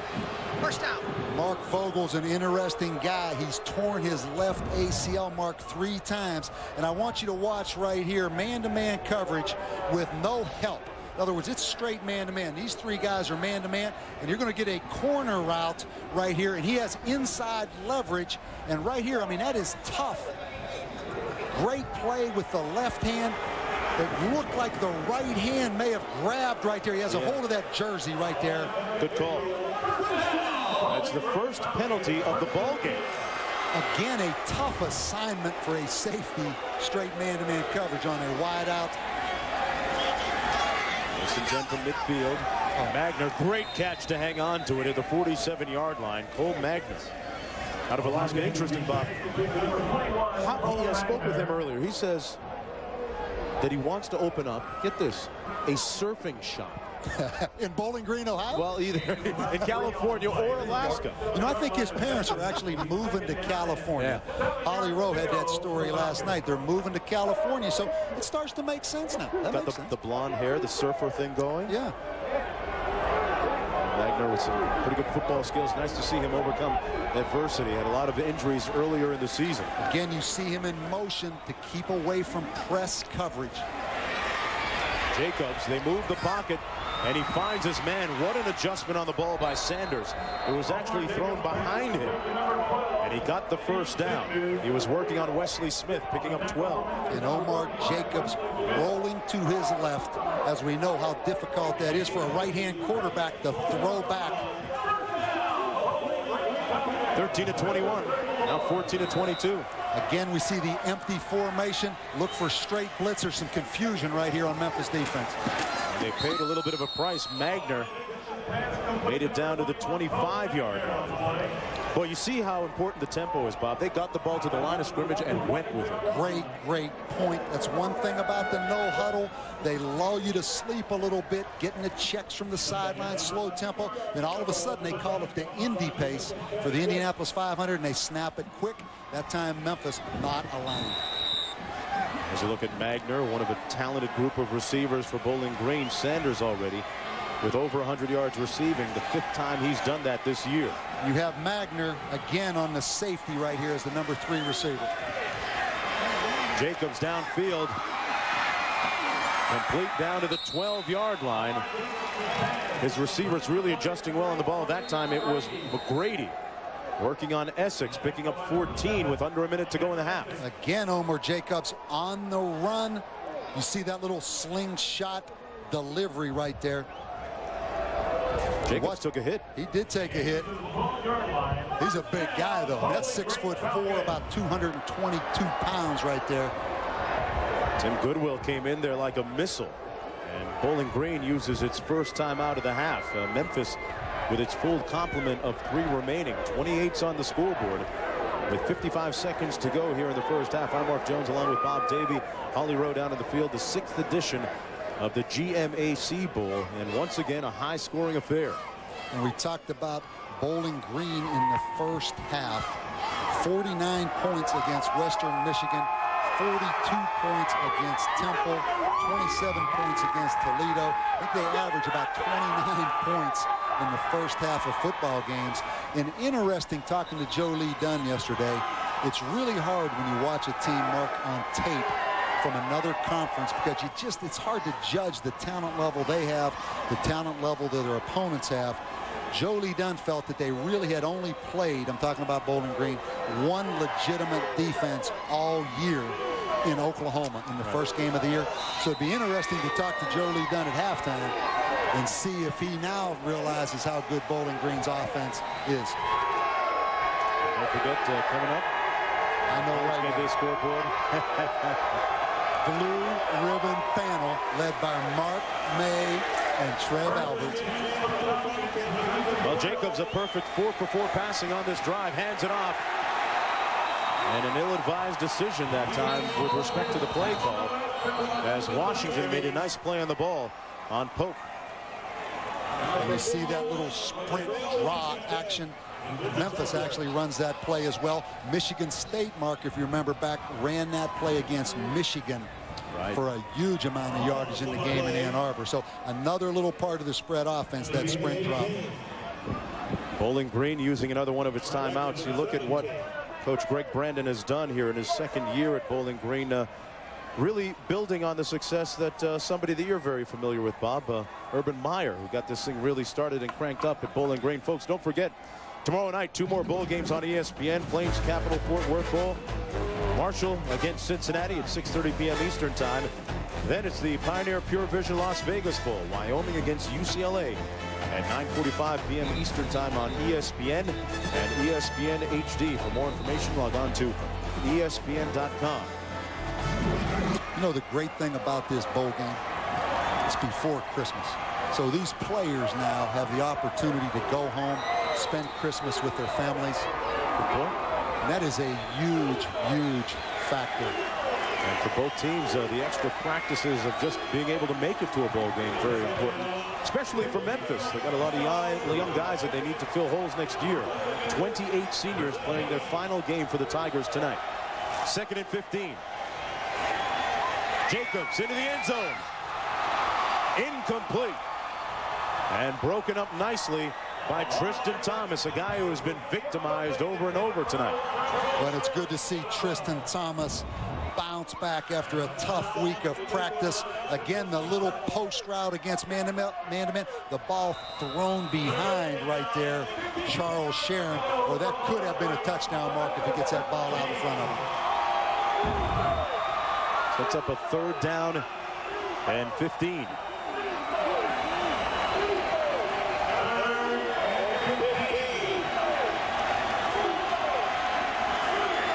Touchdown away from tying the record for the most points in a half in a bowl game. Jacobs trying to write his name in the record book. What a catch! Touchdown! Oh, baby! Sanders got on the elevator.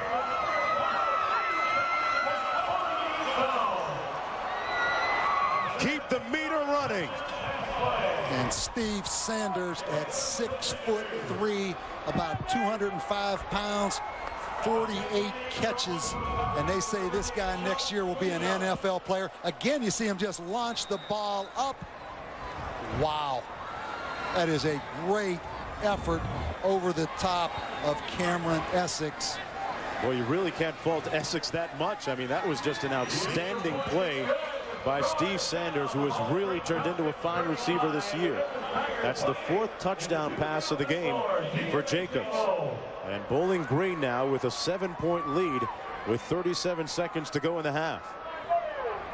Again, these corners in this defense, that was a tremendous effort right there that time. by the wide receiver. But again, when you're a one-in-the-middle team with your safety and a lot of man-to-man coverage, Mark, those corners are on their own over and over again.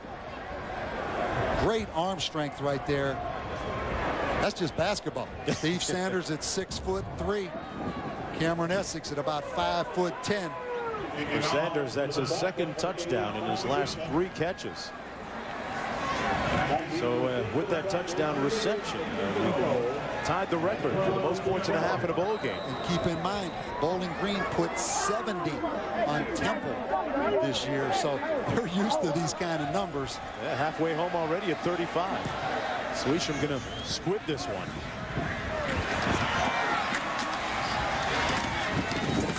And with a little bit of time still, Candace Cole. They might be able to get a field goal still, a decent field goal range, a decent starting field position. Watch the arm strength of Omar Jacobs throwing off his back foot. The helmet goes flying out of there, and here just a jump ball. Cameron Essex actually jumped a little early. Steve Sanders timed his jump and went up. That was Washington, LaVale Washington, that lost his head. Mark, you like that hair? Yeah. Omar Jacobs, you like that look? It's kind of funky. I like it. Hey, you know what? It looks even better when he's throwing touchdowns. Isn't that the truth? Wimprine. And remember that Memphis has its full complement of 3 timeouts remaining. Gideon complete out to the 37-yard line, and they're going to use one of their timeouts here. The clock's still running with 15 seconds to go. Why wouldn't Tommy West use one of his timeouts, try and get into field goal range? Mark, I think you bring up a great point, because obviously he's still throwing the football right here. He's not just trying to get to half, and wouldn't you love to have some extra seconds right now? Yeah, Kelly instead will go down at the 41-yard line, and that's going to be the last play of the first half. A 22-yard pickup, and Kelly comes up a little bit lame for Memphis. He has been an integral part of their offensive attack here in the first half. That is not a favorable scene for the Tigers to end the first half on. Jim Brown found his man, and let's go downstairs to Holly Rowe. Hey, Coach, what was behind your thinking right there? You didn't call timeout to try to get in field goal range. What were you thinking? To be honest, I thought he was out of bounds over here. And then when I looked up, we had to play. We thought we had one play, and we tried to go deep with it. All right, Coach, you've been in a shootout like this before this year. What do you say to your team in the locker room to keep them focused with all these points going up? Well, I mean, we got to get a stop. We got to get a stop or two defensively. We got to keep doing what we're doing offensively. We're in one of those. I hoped it wouldn't be this, but it is. So we got to get some stops. You got 2 3-and-outs. What has your defense done to get onto them a little bit? Well, we got some sacks. We got to him. We got some sacks. We play decent against the run and try to knock one loose and get a turnover. All right, thanks, Coach. Okay. Meanwhile, Kelly's still down on the field for Memphis. Did have a touchdown catch. Let's take one more look at how it happened. It's 35-28 at the break. And Chris Fowler, you know what? I got a gift for the DBs under their Christmas tree. How about an asbestos suit? Welcome back, everyone, to Lad Peoples Stadium. The GMAC Bowl right now 35-28 at halftime. And we thought for a moment that Memphis actually scored during the break, but that wasn't the case. A lot of offensive bent in this game so far, led by Omar Jacobs, all part of the Aspen Edge game track. Had 4 touchdown passes in the first half alone. A spectacular one there to Steve Sanders. And meanwhile, countering for the Tigers, D'Angelo Williams, a touchdown burst there around the left end. And it's 35-28, and Holly Rowe downstairs with Greg Brandon. Coach Brandon, you've been so efficient here in the first half. How do you keep your kids focused for the second half despite all this scoring? Well, it's a new game, really. I mean, it's 7-0 the way I see it, and we have to keep protecting Omar, because if we can do that, he'll make throws and our kids will make plays. How has your defense been able to catch up with them offensively? Our defense has to make some stops. That's what it comes down to in this half. We have to possess the ball a little bit and keep their offense off the field. All right, thanks very much, Coach. Mark? All right, season's greetings. I'm Mark Jones along with Bob Davey, the 6th edition of this bowl game. Bob, towards the end of the first half, an interesting trend emerging as Memphis's defense kind of figured out that offense of Bowling Green a little bit. A little bit, not much. Yeah, just a little bit's a lot in this game. You're right. And the bottom line, I don't think either defense can consistently stop the other offense. The key to me, no turnovers in the first half. Which defense creates a turnover in the second half? I think that team will win the football game. They can't stop them over an extended period of time. Get a sack, knock the ball out of the quarterback's hands, intercept the ball, cause a turnover in the kicking game. The defense that turns the ball over to their offense, Mark, I think will win this football game. Jacobs ready to go to work here in the second half. Memphis kicking off, so Jacobs will get on the field first and the ball blow off the tee. And for a minute there, thought it might be another onside kick attempt. We've already seen Bowling Green in the first half attempt an onside kick and recover it successfully. And 624 yards total offense, 63 points in the first half. GMAC Bowl. That's all you have to say. Every year, it seems it's that way. Well, if you're just joining us, Bob Davey predicted at the top of the show that this would be the highest scoring bowl game of the year, weather permitting. And the weather, well, we have to take this disclaimer off now, Bob, because the weather is pretty good right now. Ball out of bounds, and Jacobs will start the offense on his own 20-yard line. Take a look at the gaudy first half statistics. And we had a record tied for the most points in the first half of a bowl game, 63 in all. And as I mentioned, 0 turnovers for either offense in the first half. Jacobs 260 passing yards. And he set a new MAC single season passing touchdown record with 40. First and 10 from the 20-yard line. This is Pope on the handoff, and Pope stopped up after a gain of about 1 by Albert Means. Albert Means, one of the guys we haven't talked much about, although he is one of the bright lights on that defensive front. Big fella, actually slimmed down a lot to get to where he is right now. A young man married with a wife and who he grew up with, married his childhood sweetheart. And a highly publicized player. #1 defensive lineman in the country coming out of high school in Memphis, goes to Alabama. Highly publicized part of that recruiting scandal. Ends up transferring back to Memphis. 2-gap player in the NFL. Guy doesn't make a lot of plays. He's going to take up a bunch of space. Jacob fires complete to Magner near the first down, just shy of the 30-yard line. Tim Goodwell making the stop on Cole Magner. And the key to this football game, Dustin Lopez, Memphis's corner, back in the game. Mark, he was injured in the first half. Obviously, not being repetitive here, but so much pressure on these Memphis corners. They need all 3 corners to be healthy. Third down and short. Lopez playing up on Hawkins this time. And I'll tell you what, he is up on Hawkins down there. That's as close as the DB's gotten. Line up off sides. They fumble the snap, but they're going to have the first down. Pope has it and more. Into Memphis territory at the 45-yard line, pushed out of bounds finally by Collins. So they only needed inches. Instead, they got 25 yards. And a great block by one of the offensive linemen on #8, Scott Vogel. The strong safety allowed P.J. Pope to break that outside. Keep your eye on Vogel right here, Mark. Right there, the left tackle pulling around, just engulfed him. Yeah. Corey Lichtenstein. Wow. Did a nice job. Gives him first down and 10. The receiver screen incomplete, intended for Magner. It was a forward pass. The second down and 10. One of the few drops for Magner. Mark, we haven't talked about this yet. Bowling Green won the bowling tournament. Every year they have a team versus team bowling tournament. Whoever wins that tournament, past history tells us they win the game. But the team from the north always going to win the bowling tournament, right? Yeah, well, I guess so. Because in the north, guys bowl a lot. In the south, Memphis guys aren't going to the bowling. I guess you go inside during the winter months and do that kind of thing. You You looked that up in the research department, the notes? I grew up in the north. Omar Jacobs going up top. overshot his target at the 15-yard line. Sanders did get him behind with a secondary. Instead, it'll be 3rd down and 10. Good pressure that time by Quentin McCrary. You're exactly right. That was the reason that ball was incomplete. The outside linebacker, Quentin McCrary, coming right there, forced Omar Jacobs to throw a little bit premature. Big 3rd down and 10 for the Memphis defense. It was Jacobs that said prior to the game that, hey, I'm sure that Memphis has a good game plan, but frankly, I don't think they can stop us. And he's been true to form so far. 3rd and 10. Incomplete, and they stopped them on this series.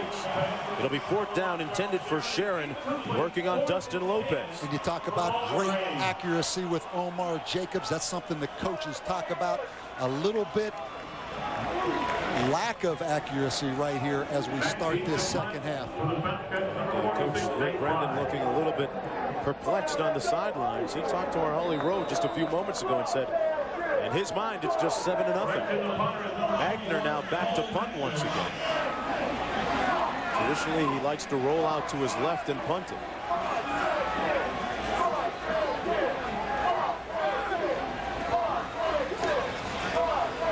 Comes the other way. And it's fielded at the 13. White with a decent return. Just shy of the 30-yard line. And don't forget, coming up Friday at 7 o'clock Eastern Time, 4 Pacific. What is that, 2 o'clock in Hawaii? The Rainbow Warriors taking on the UAB Blazers. Timmy Chang, all-time leading passer in NCAA history, leading the way for Hawaii. And 5 Conference USA teams going to bowl games. How about Louisville, Cincinnati, South Florida, leaving Conference USA next year? Just made Memphis even a better coaching job for Tommy West. Here's a look at D'Angelo. D'Angelo Williams turned it north-south and got across the 25 down to the 26-yard line. Got about 6 on the play. D'Angelo Williams led the nation with 21 rushing touchdowns. Averaged over 166 yards per game rushing. Mark, back to that point, Louisville, Cincinnati, South Florida leaving Conference USA. Marshall, Central Florida will now be in the same division with Tommy West. But I think Southern Miss and Memphis now are obviously the teams to beat in next year's Conference USA. Southern Miss doing a nice job in their bowl game a few nights ago, winning their bowl game convincingly out to the 34-yard line. D'Angelo Williams once again. Let's go downstairs to Holly. Well, guys, just before the half, Chris Kelly was left on the field injured. He has a concussion, well, not a concussion, but he had his bell rung. They've checked him out, and they think he is okay to play here in the second half. If he has any headaches at all, they're going to pull him out. Also, Danny Wimprime, the quarterback for Memphis, took a hard hit on his shoulder. He does have a bruised shoulder, but he is going to continue to play. So Memphis a little bit banged up, but they are both going to play through that pain. And there's Kelly, Holly, on the sidelines now. We just took a look at the injury that occurred right at the end of the first half. Here's the reverse run to Doss. He's brought down shy of the 40-yard line. We saw D'Angelo Williams limp off to the sidelines a few moments ago, and that might be of more concern to the Memphis Tigers. They're examining his right foot, his right leg. And no doubt that we'll have our Holly Rowe on that and get a medical report in just a few moments, but that's a huge sign of concern for the Tigers. Williams on the sideline with over 100 yards rushing, the 24th time that he's done that during his career. And Williams with 295 carries coming into this game. Joseph Doss, the next leading carrier, with only 49. Again, that throwback screen. Love that play. It's had some success in this ball game. Down to the 37. Doss once again. Let's take one more look at that run by Williams, the one in which he was injured. They were checking his right leg. Keep an eye on the right leg here. Hard to see, Mark. Obviously, it looked like a high ankle injury, the way the trainers were taking care of him on the sideline. Remember a year ago that Williams wasn't able to play in his team's New Orleans bowl game because of a knee injury. 3rd down and 6. Wimprime fires, and it's incomplete at the 42-yard line. Broken up out of the arms of Maurice Avery. And it'll be 4th down for the Tigers. How about back-to-back punts? But Memphis really looks at 4th down as another offensive play. Keep in mind they faked 3 punts this year, converted all 3. But Danny Wimprine comes out, and their conventional punter is in the football game again. D'Angelo with the helmet off, struggling a little bit on the sidelines. Into punt, it's Brandon Roberson. Back deep, it's Charles Sharon at his own 26-yard line. Nice high spiral with the wind at his back. Sharon brought down immediately at the 18-yard line. Great coverage downfield by Jermaine Chambers on the 43-yard punt. That could light the fire under the Tigers. We'll find out when we come back. What's this? Welcome everyone back to Mobile, Alabama. A look at some of the Christmas sights and the holiday decorations all around town. This city really looking forward to this game tonight. We were staying at the Memphis team hotel, Bob. That lobby was real busy this afternoon and last night as well. Great time at the banquet yesterday afternoon. Oh, boy, a red hat. Santa. Is that Santa or no? Is that the real Santa? First down and 10 coming back the other way. Omar Jacobs stymied on his last drive and firing incomplete. So the trend totally different than it was in the first half. Meanwhile, Omar Jacobs, pardon me, that's D'Angelo Williams being tended to on the sidelines. We saw him limp off a few moments ago. This Bowling Green offense, some amazing statistics. Only 8 turnovers all season, which is 2nd in the nation. It's just amazing with the spread offense, as much as they throw it around, to only have 8 turnovers in a football season. 2nd down and 10. We've played almost 5 minutes here in the 3rd quarter. Nobody scored. Imagine that. Jacobs to Magner and hit and stopped immediately at the 25 by Vogel. Let's go downstairs for an update on Williams from Holly. Well, guys, good news for D'Angelo Williams. He does have a right leg injury. They have just retaped him and let him run along the sidelines. He does appear to be okay. The trainer has said that he is clear to go back into the game. Guys, we'll see how long he can go with that right leg injury. It looks right around the shin and calf area, the mid-leg on his right leg. But we'll see if he does come back in on that next series, Holly. 3rd down and 3.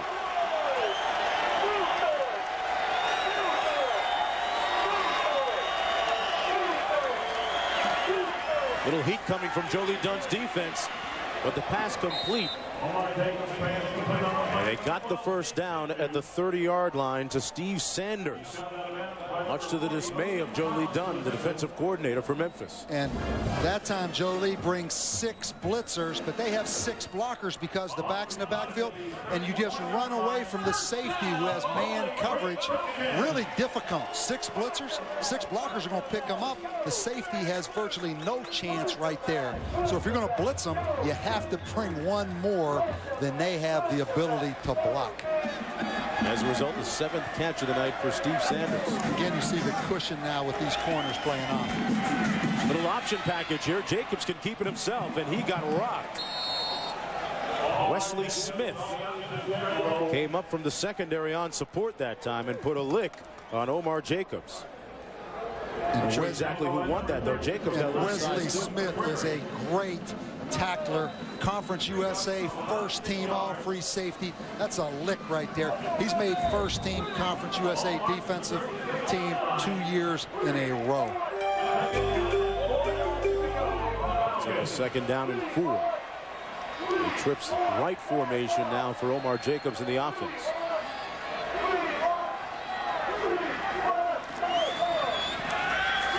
Magner on that little receiver screen. Magner lost his footing at the 40-yard line and is stopped by Collins.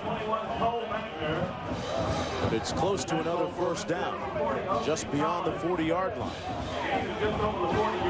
And really, that's just a running play in their offense. Steve Sanders at 6'3", 205 pounds out there, who made the great catch. You're going to see him right here come off and block.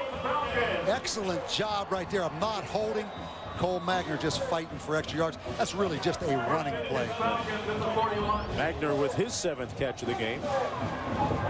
And they did get the first down at the 41.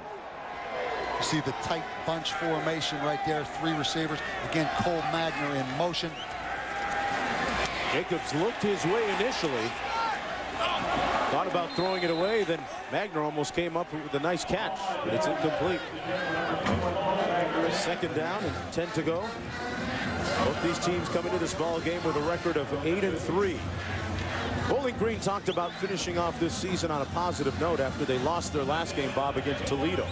Yeah, Mark, they were up 27-7 at the half in a game in Toledo. They lost the game, then they had to sit and wait to see if they were going to have an opportunity to be in the bowl game. So they appreciate this opportunity to be here in the GMAC Bowl because they didn't think they were going after the loss to Toledo. 2nd back-to-back bowl. Oh, that one picked off. Vogel read it. It was intended for McGrady, and Vogel had a beat on it. That's just the 4th interception of the season thrown by Omar Jacobs. And it gives Memphis fabulous field position. We talked about at halftime the team that created a turnover would win this football game. And right here, Omar Jacobs rolling to his left. Vogel again, Mark, a great story. 3 ACL surgeries. Good to see him make a play. And good to see D'Angelo Williams back in the ball game for Memphis. On 1st down and 10, that was Vogel's 3rd pick of the season, the 11th.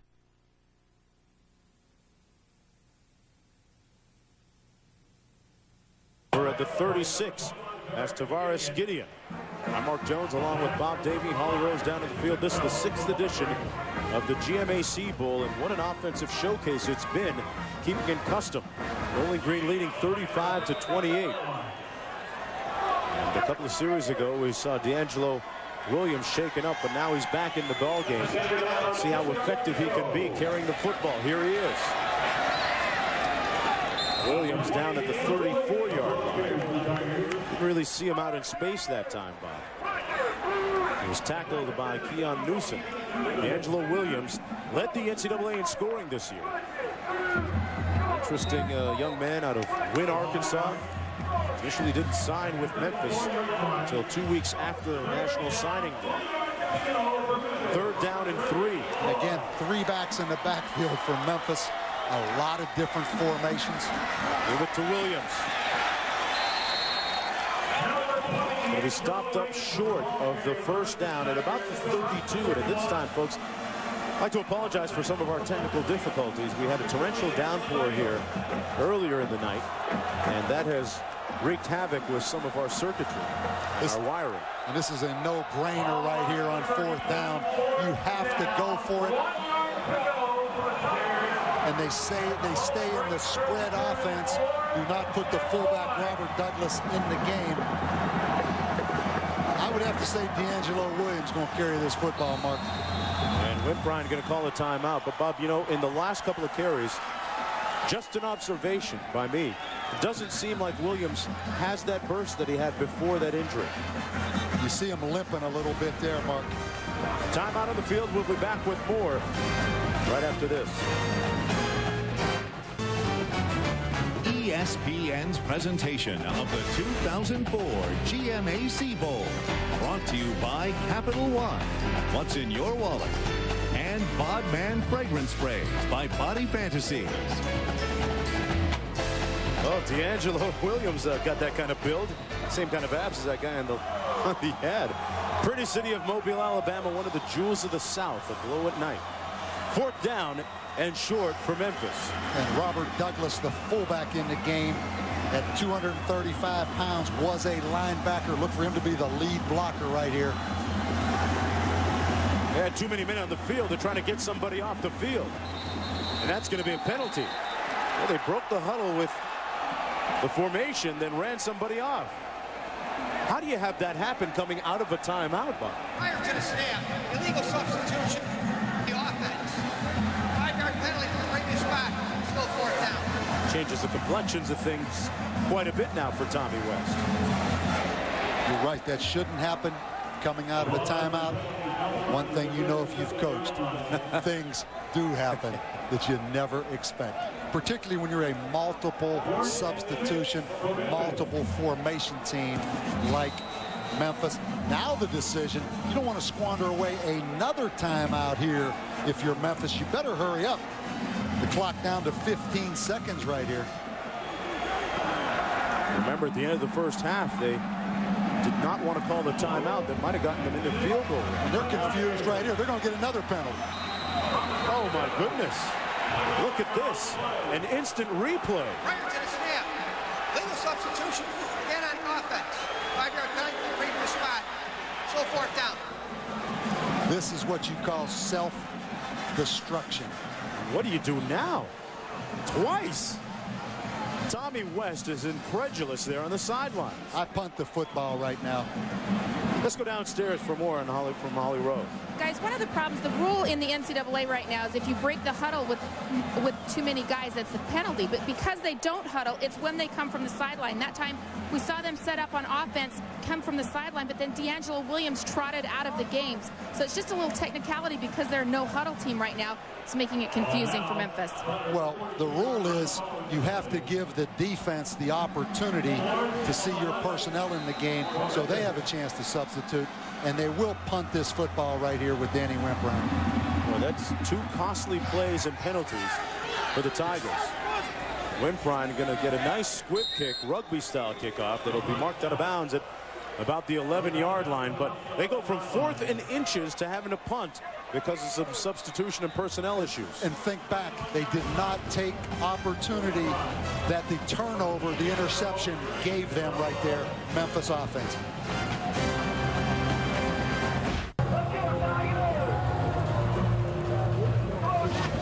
Welcome back, everyone, to Lad People Stadium in Mobile, Alabama. The original home of Mardi Gras in the United States. It's the GMAC Bowl, edition number 6, and an interesting one it is. After a scoring outburst of 63 points in the first half, neither team has scored here in the second half. 1st and 10 in the worst starting field position of the game for Bowling Green. Pope at about 5. Up beyond the 15 to the 17-yard line, and it's been a stark contrast of first and second half for Omar Jacobs, just 4 of 10 with a pick. Keep in mind, again, he is going into the wind here as we start the second half, but not nearly as accurate as he has been, and that's why P.J. Pope right now, that tailback mark, is a key guy because they have to take the pressure off the quarterback right now. He's struggling. And Pope was met in the field. Boy, Tim Goodwell, for the 3rd time tonight, had a good beat on that running play. Tim Goodwell, their #1 tackler. They have 3 really athletic linebackers. Loss on the play back to the 16-yard line, and there's a look at the impressive stats by Goodwell. 6.5 tackles for loss on the year. 3rd and long. Right now, Omar Jacobs has to bounce back from that interception on the last series. Time for him to step up and make a play because it's going to be man-to-man coverage. Jacobs completes it and then some. 1st down at the 45, Charles Sherritt. A pickup of 29 yards, and that should do a little bit for the confidence of Jacobs. Not that it was shaken, but at least he's got it back. And right there, I mean, just a quick 3-step drop. Great throw on the slant route, and huge for the confidence of the quarterback. There's Magner. Magner out near another 1st down at the 44-yard line of the Tigers. Good block out front by Steve Sanders. Bob, the one thing in this formation that you notice is that those receivers have to do a lot of blocking downfield for Bowling Green. And what you do now that you know the offense you're in, Bowling Green's been in this for 4 years, you recruit to it. And you see Steve Saunders, one of the roles of those inside receivers, you have to be able to block on those pass screens / run plays. You really kind of like the fullback in this offense sometimes because that's not much more than a toss sweep in the old style football. 1st and 10. Jacobs slings it out of bounds. Nobody open on that play. Just under 4.5 minutes to go. You wonder sometimes with the ball in the middle of the field. Actually, the ball was on the hash, so it does make sense to roll Omar Jacobs to his left. But you see him a lot of times, a right-hand quarterback rolling to his left, which is a difficult throw.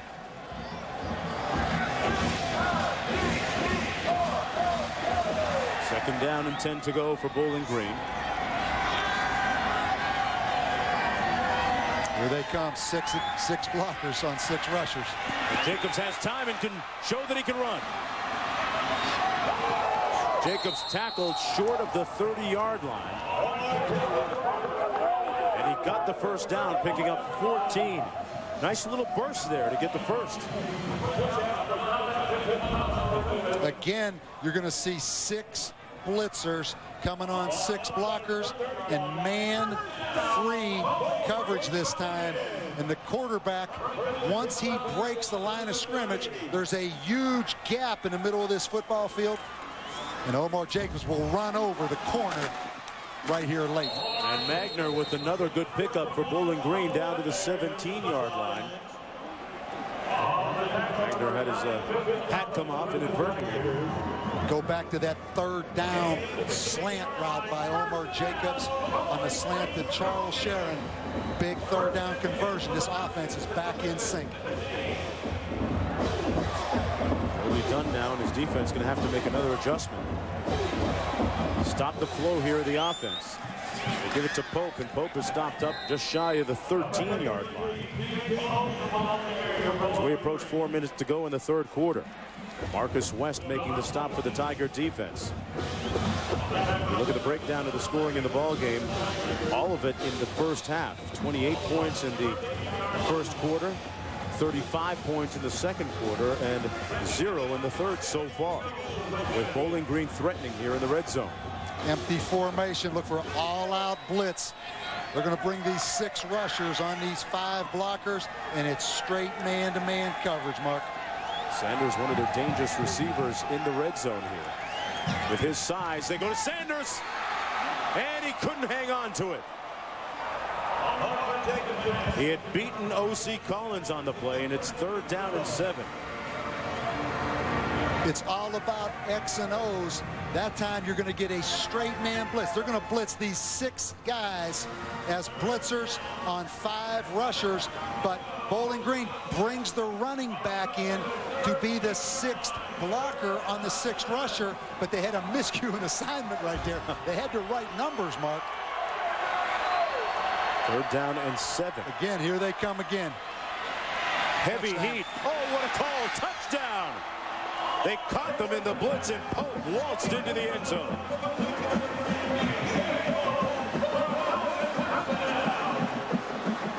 Jolie Dunn experiencing headache number 47. Great coaching by Bowling Green. If you want to keep blitzing, you better cover the back on that screen. That was all on play calling right there. Greg Studrawa, offensive line coach, offensive coordinator. Great answer to the blitz. Swirsky's extra point is good, and Pope, a very versatile back. We've talked about the multiplicity of his skills. That's his 6th touchdown catch this season, the 7th of his career. Nobody in the same 251 area code as him on that play. We'll be back with more from Mobile after this.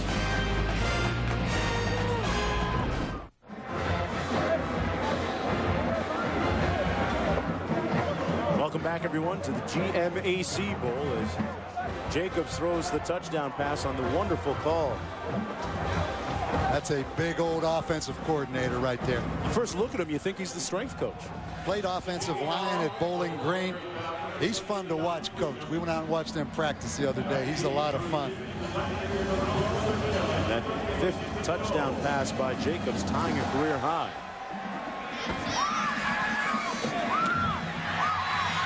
Tigers finally get a chance to return it. This is Chris Kelly, who was shaken up a little bit earlier. And let's go back And look at that 5th touchdown pass of the game by Omar Jacobs. We talked about when you blitz, get an extra blitzer on how many rushers. They have 6 blockers up here, 5 offensive linemen and running back. Memphis is going to bring 7 guys. The 4 DBs are going to play coverage, but you have to cover the running back. So they bring 7 on 6. Somebody has to spy P.J. Pope. Nobody covers him. That is great coaching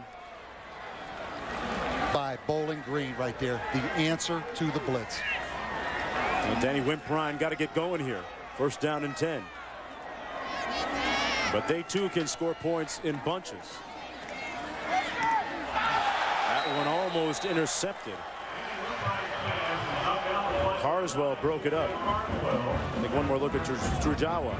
Reg Studrawa. They can't hear you. You can pound that table all you want. That's not your prototypical offensive coordinator, is it? That's an offensive line coach who became an offensive coordinator. And this Memphis offense, this game's not over. They can score quick. They got to go ahead and make some plays right here. There's Williams. Broke a tackle. Williams seemed to get a little bit of his giddy up back on that run after the 37-yard line. Close to the 1st down. D'Angelo Williams broke through the tackle of Jelani Jordan. And you know D'Angelo Williams, a junior, will take some time to figure out whether to come out in the NFL draft or not. And one thing I think you keep in mind, running backs don't necessarily go in the 1st round now like they used to. And I think Bill Parcells last year at Dallas taking Julius Jones in the 2nd round, and Julius Jones turning into an outstanding back. You see less and less 1st round running backs. Williams. He blew a tire right there. It looked like nobody was near him that time. This one might be a little bit more serious. Holly talked about it was a calf injury. Yeah, he went down. I don't even think he was tackled that time, Bob. He was going to come off. You're exactly right. I mean, that left calf, and that's a lot of calf right there because he is packed on the lower body. It almost looked like a cramp. But right there, Mark, you're right. He was not touched. I think he cramped up. They're working on him on the sidelines. Meanwhile, Joseph Doss, his understudy, into the ball game as the rain continues now to sprinkle down. It's coming. Flags down on the play. Gideon out to the 43, but there's 2 flags down on the play. Williams being tended to on the sidelines. Tell you a little bit about Williams again and his meticulous nature. As we get the call, it's going to go against the offense, but Williams during the offseason asked the video coaches a special request. They asked that he make up a tape of every one of his runs during the past season. That's 243 runs, all on one tape. He took it home, he studied it, and he studied his tendencies, his moves, his linemen, the defense's reactions. That's very thorough. He probably took it home so his mom could study it. They tell me his mom is a great football fan. Here at the game, Holly Rose spent some time with D'Angelo's mom last night, so she's right in the middle of it. Calls him every day after practice to see how practice went. And that's one of the reasons he went to Memphis. It's only 40 miles from his hometown of Wynn, Arkansas. Sandra Hill watching the game. 3rd down and 5. Try and hang on to this drive and keep it alive. Incomplete at midfield, but a flag down. Chris Kelly couldn't hang on, but we may have some pass interference on Crumpler as a result. That would make it 1st and 10. We get to take a look at this right here. Yeah, the left hand you see so many times when you try to make a play. Pass interference. Defense. Number 31. Spot foul. Automatic. 1st down. That is a huge, huge call in this football game for Memphis. And the left hand by Crumpler was holding as we see that rain start to come down. That was the 1st penalty of the game against Bowling Green. This has been a well-played football game. 1st and 10 on Bowling Green's side of midfield for the Tigers. And with D'Angelo Williams out, you see 5 wide receivers in the football game. And the bubble to Joseph Doss. And he is met immediately back at the 46-yard line. They do miss Williams and his meticulous nature. Told you about the tape he had made during the offseason. Holly Rowe talked with him about it before the game. Everybody said my first step is like the fastest they've ever seen, and I think that it can get so much faster. I'm always, if you say I'm fast, I think I can get faster because I'm a workaholic. I don't try to outwork all the running backs. I try to outwork everybody on the team. We can only hope that he'll get back into the ball game and show that tremendous work ethic of his. He's already gone for over 120 yards. Jim Prime. Boy, he threaded the needle that time. A picture of precision down to the 42. Tavares Gideon, a former junior college transfer. Set a school record this year, Gideon did, with 19 touchdown receptions. He's their deep threat. And I'll tell you what, you said it, Danny Wimprine fired this one in there against zone coverage. And Tavares Gideon missed all of last year with a knee injury, but he is their deep threat. Gives them a workable 3rd down and 5 after that 10-yard pickup. Under a minute to go now in the 3rd quarter of play. You have to wonder right here, does he set it up for 2 downs on 4th and 5? And he lost the ball. It's live. It's a fumble. And Bowling Green got it at the 26-yard line of Memphis. An egregious error that time by Wimprine. Taylor recovering the loose ball. At halftime, we talked about defenses creating turnovers. The defense didn't actually create this one. Danny Wimprine, the ball slips out of his hands. And Bowling Green's defense comes up with a huge stop on 3rd down and 5. Each team now, Bob, with 1 turnover. That one very costly for Memphis. And important that Memphis has not scored in this period yet with the win at their backs. Bowling Green 1st and 10.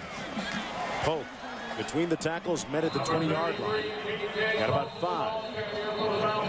Pope scored the touchdown last time for Bowling Green on that nice screen pass. And you go back to that 3rd and 5 with Memphis, ball in midfield, maybe 4 down territory, down 14 points, but without D'Angelo Williams in the game, I don't think they were going to run the football. They try to throw it and they turn it over. And Bowling Green in commanding shape right now. That's the end of the 3rd quarter of play. Wimprine with 60 family members here in attendance watching him. The bowl road trip continues here in Mobile, Alabama. And what a journey it's been. We've had offensive fireworks, but the defenses have squelched the fire here just a little bit here in the 2nd half. Will Williams come back in the 4th quarter? Will it be his last game? He won't want to go out like this. A great 4th quarter coming up.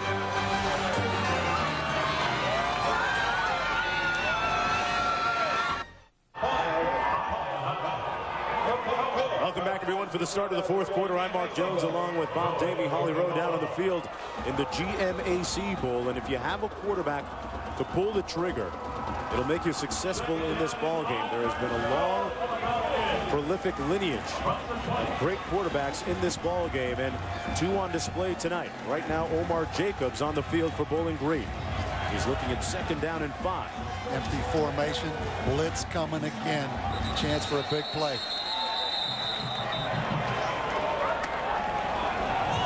Prior to the snap, ball start. Offense, number 42, 5-yard. Break the spot. Still 2nd down.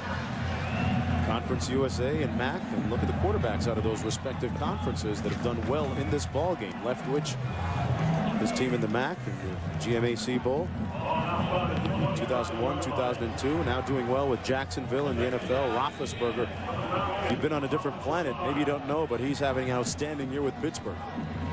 In the MAC conference, these spread offenses and marquee name players have put the MAC conference on the map all over the country. 2nd and 10, they hand it off to Pope over the left side, brought down at the 20-yard line. Bob, back to that list of quarterbacks, and you talked about the MAC conference, the offensive systems they run. Does that make it more conducive to making a smooth transition to the NFL, which Leftwich and Roethlisberger have done subsequently? I think the first step, it gives you great opportunities to impress the NFL scouts, because if you can throw it, you pile up statistics, you're going to get evaluated by the NFL. And I do think to a degree, obviously, if you throw the football a lot in college, it's going to help you in the transition into the NFL. The only thing, there's a bunch of shotgun spread teams, and there's not that many, if any, of those in the NFL. This one batted down at the line of scrimmage by David McNair. And Bob, this might be one of the soft spots in Omar's game. Excellent point. You see how low he throws the football right here. That comes from right behind his ear. Very athletic play by David McNair. But they actually tried to get him early in his career to raise the ball up a little bit, because he did drop his elbow and throw the ball into the back of some offensive linemen. And in comes Sean Sweesham for a field goal attempt. Has a long of 52 on the season. This year, 13 of 19. And a stiff wind at his back to his advantage. From 37 yards out, he's 5 of 8 from this distance, and he nails this one right down the middle. Increases the lead to 45-28. A 17-point advantage, but you can't sleep on the Tigers. When we come back, we'll have an update on the condition and the health of D'Angelo Williams, their star tailback. I tell you, Bob Davey, that is the look, the beard of choice in Southwest Ohio right now. Well, it's a natural, isn't it, or is that a dye job? That guy's from Northwest Ohio. It's about as good as it gets. Comes down here, got him some Mardi Gras beads. This is like the tropics for them, right? I mean, they got all that snow up in Ohio. Good as it gets. They're getting pounded up there tonight. A balmy 61 degrees at kickoff here in Mobile, Alabama. The rain has stopped temporarily. Clark watches it bounce through the back of the end zone. The Tigers need something very good to happen here right now on this drive, and it would be very good if D'Angelo Williams were able to come out onto the field. He was shaken up. He has a calf strain. Mark Jones along with Bob Davey and Holly Rowe as we are just underway here in the fourth quarter of play. Danny Wimprine, the senior quarterback who holds virtually every passing record in Memphis school history, with a daunting challenge ahead of him. His team down right now in the fourth quarter. We see Joseph Doss in the game, so D'Angelo Williams not in the game, and they have to do this against the wind.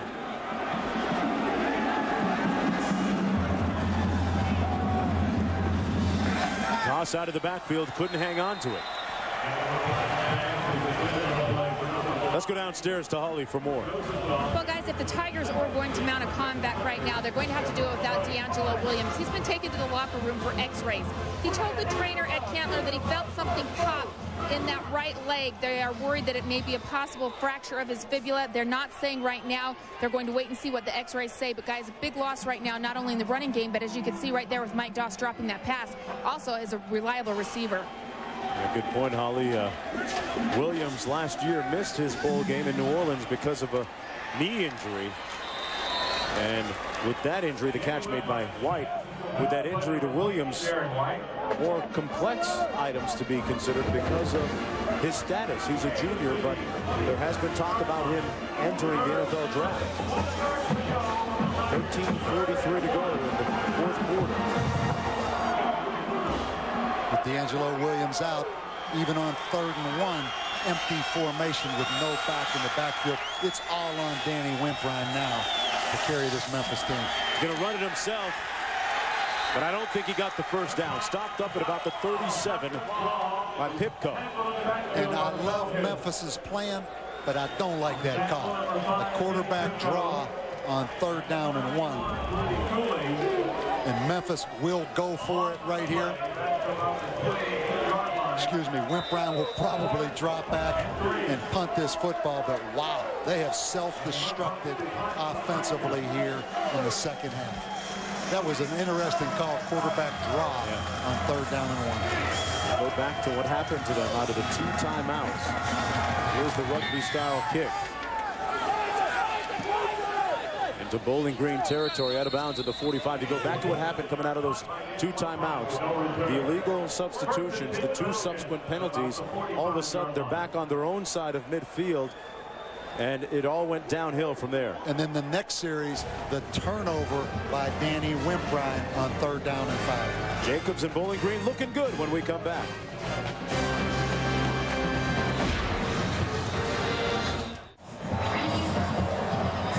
Bowling Green leading 45-28 with 12:41 to go in the 4th quarter, and the beat continues for the offense and Omar Jacobs.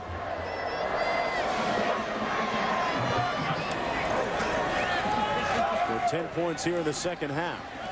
But of most concern for Memphis is the health of D'Angelo Williams. And for an update, here's Holly.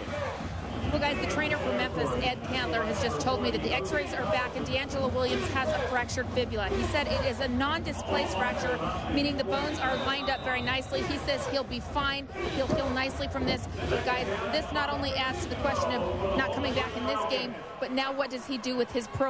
He may have already made a decision prior to this game, but now it may change because of this injury, guys. Something to consider.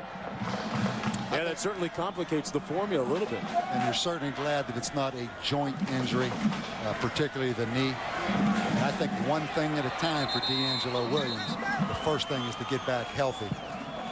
Well, when you think about some of the running backs that are projected to go high, here's a look at them. Benson of Texas, and you go down to the junior class. And remember, Williams is still a junior.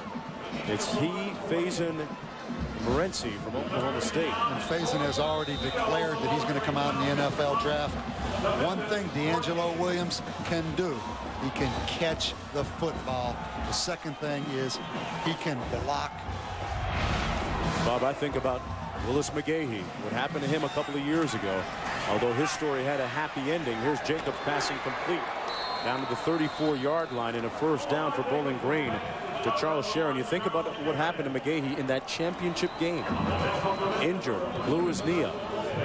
And ultimately he was still chosen in the 1st round of the draft by the Buffalo Bills. It put him in a very tenuous position coming back to play that extra year. There's Tommy West and Williams have spoken about his future, and West says that Williams has asked all the right questions. He's a very sharp young man. 1st and 10. And it off to Pope. Pope looking very fresh right now, albeit late in the game. Crossed the 25, down to the 24. Got a nice block up front by Murkowski. Murkowski, Lichtensteiger, Warren doing a nice job up front for that offensive line. Guys, we don't talk about it. Well, in this spread offense, the offensive linemen, they don't get much publicity in any kind of offense, but it seems like even less in the spread offense. And you have to be impressed with this Bowling Green program. You know, next year they open up at Wisconsin and at Boise State, but Omar Jacobs is back.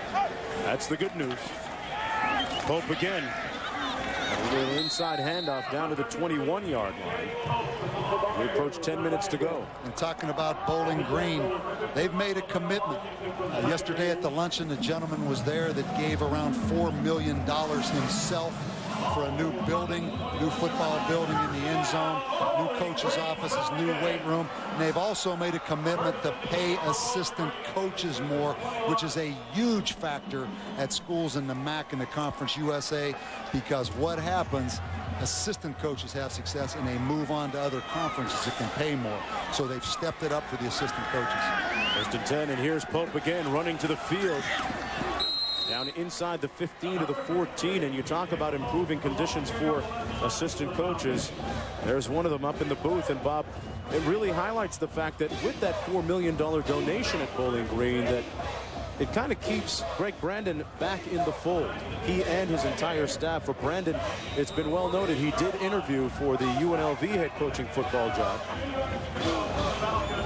And he is back now on the sidelines at Bowling Green. This conference has been a nice cradle for coaches. Just a few years ago, Urban Meyer was right here on the sidelines of Bowling Green. Now the head coach at Florida. 2nd and 3, and Pope inside the 10 down to the 8-yard line. And you get the feeling this offense just having its way even more so now with that defense of Memphis running the ball. And I think Memphis came out defensively in the 2nd half. We look at Joe Lee Dunn. They played better. Omar Jacobs was struggling a little bit with consistency. Memphis offensively self-destructed, could not take advantage of the turnover that Memphis created, the interception. And then Memphis offense turned the football over. So their defense has played a little bit better, but it's like now the reality is set in and the air's come out of the balloon. And Memphis looks so lackadaisical right now, getting lined up on defense, that there's not much fight left. Pope has carried the ball 6 times on this drive. They bring the pressure. Here's his 7th carry. And he got down to the 1-yard line. It's a fumble. Bowling Green got it back. Magner, they signal touchdown.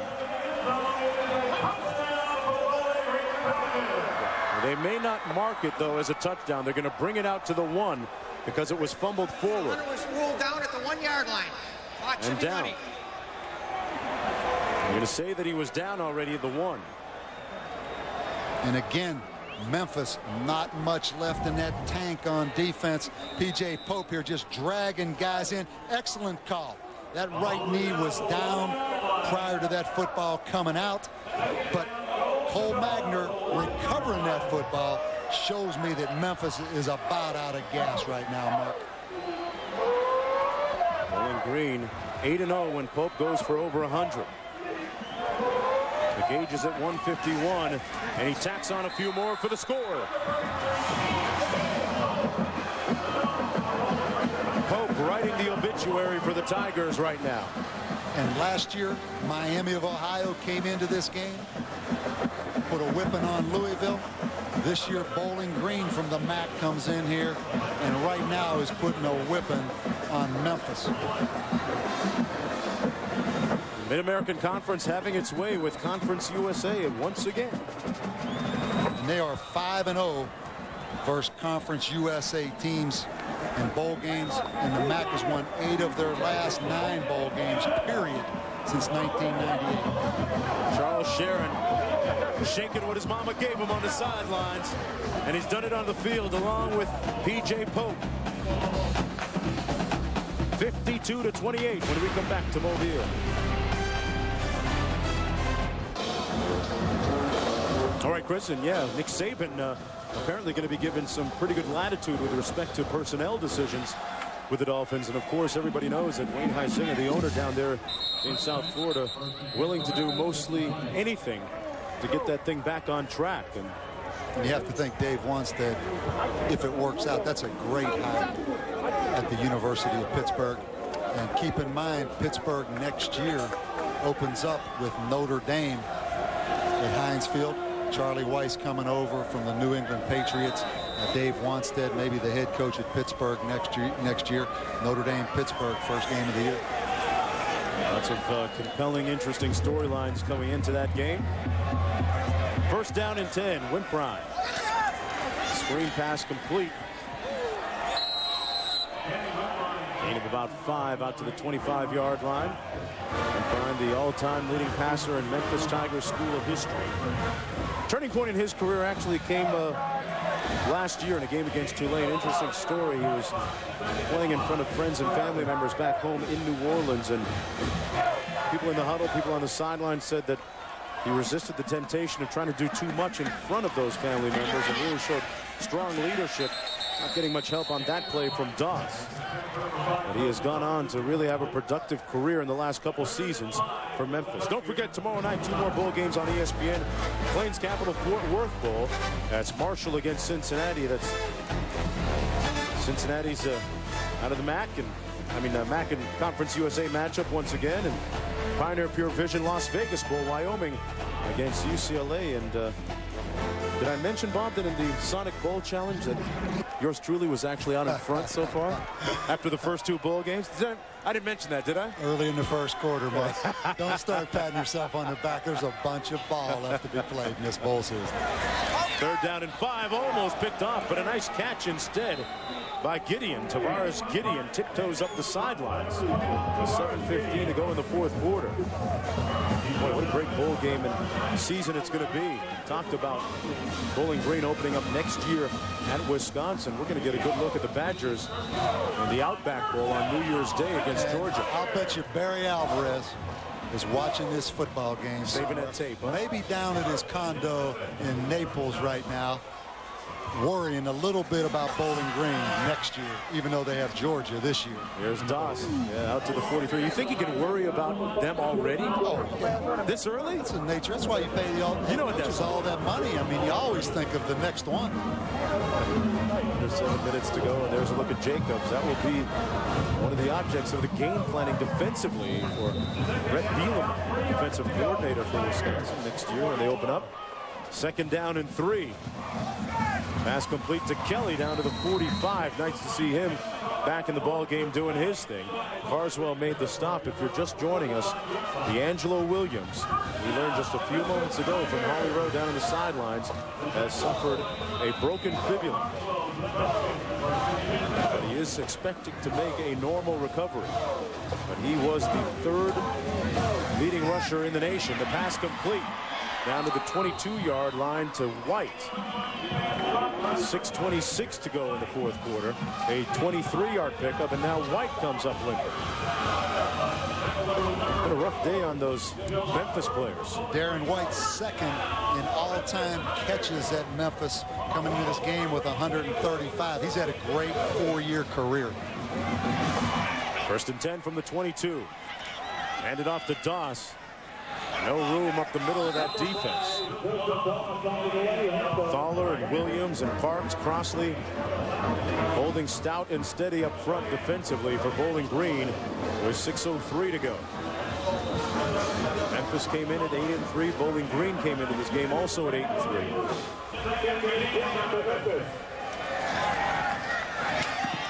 Wimprine incomplete at the 8, intended once again for Kelly. And the bottom line in this football game, because Memphis's defense really could not stop Bowling Green, Memphis's offense had to take advantage of every opportunity to score. And when Memphis offense self-destructed in the 2nd half, it opened the floodgates for Bowling Green.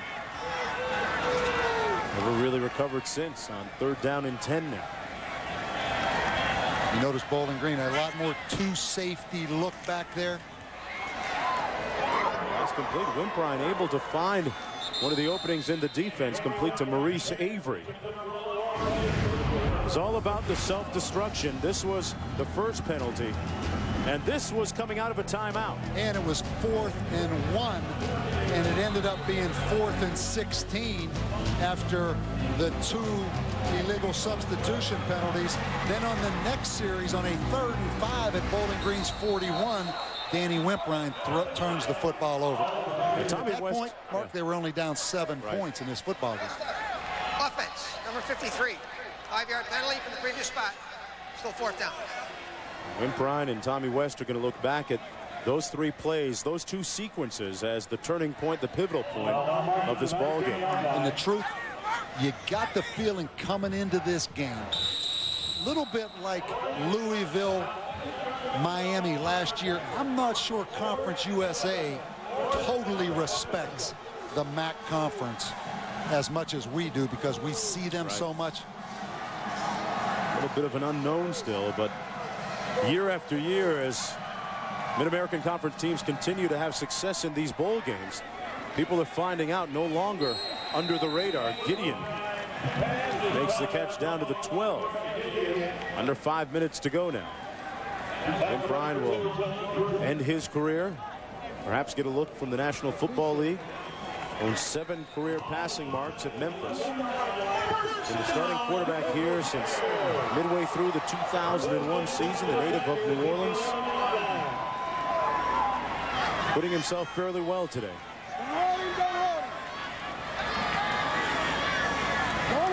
Wimprine into the end zone. Incomplete. Gideon, his favorite target in the red zone. And why not at 6'4", 210? He'll go up there and win most of those jump balls. And they like to throw those fades to him in these situations. And Jordan, meanwhile, the corner, just 5'10", so they got a bit of a mismatch on the perimeter. But the difference, you notice Bowling Green with safety help over the top. Right here with the safety back to help the corner. Different than what Memphis does on defense with 1 safety in the middle. Doss on the pitch on the option, slipped. And it was brought down at the 15. It's going to be 3rd down and long. Burks. And Burks came into the game saying, you know what, I'm tired about hearing about all these high-powered offenses, scoring touchdowns, passing, completions. Hey, we're going to put a stamp on this thing before it's over. He did. I mean, he took it personal. He flat said there's been a lot of talk about these offenses, but we're going to play some defense. This kid's played with 2 broken bones in his hands all year. 11th play of the drive for Wimprine. Underneath, wide open. Doucette. Touchdown. Doucette came into this game with only 10 catches. He leaves here tonight with 2 touchdowns. Filling his hat.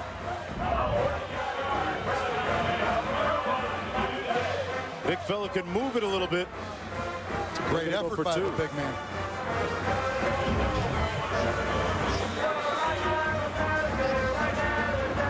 They're going to actually kick the extra point.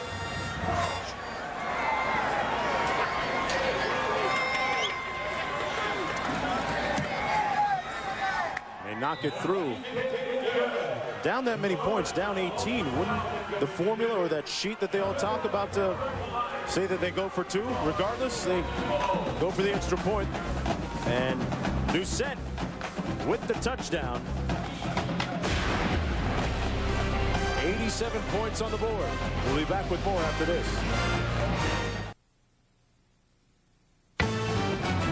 ESPN's presentation of the 2004 GMAC Bowl. Brought to you by GMAC, the financial services people from General Motors.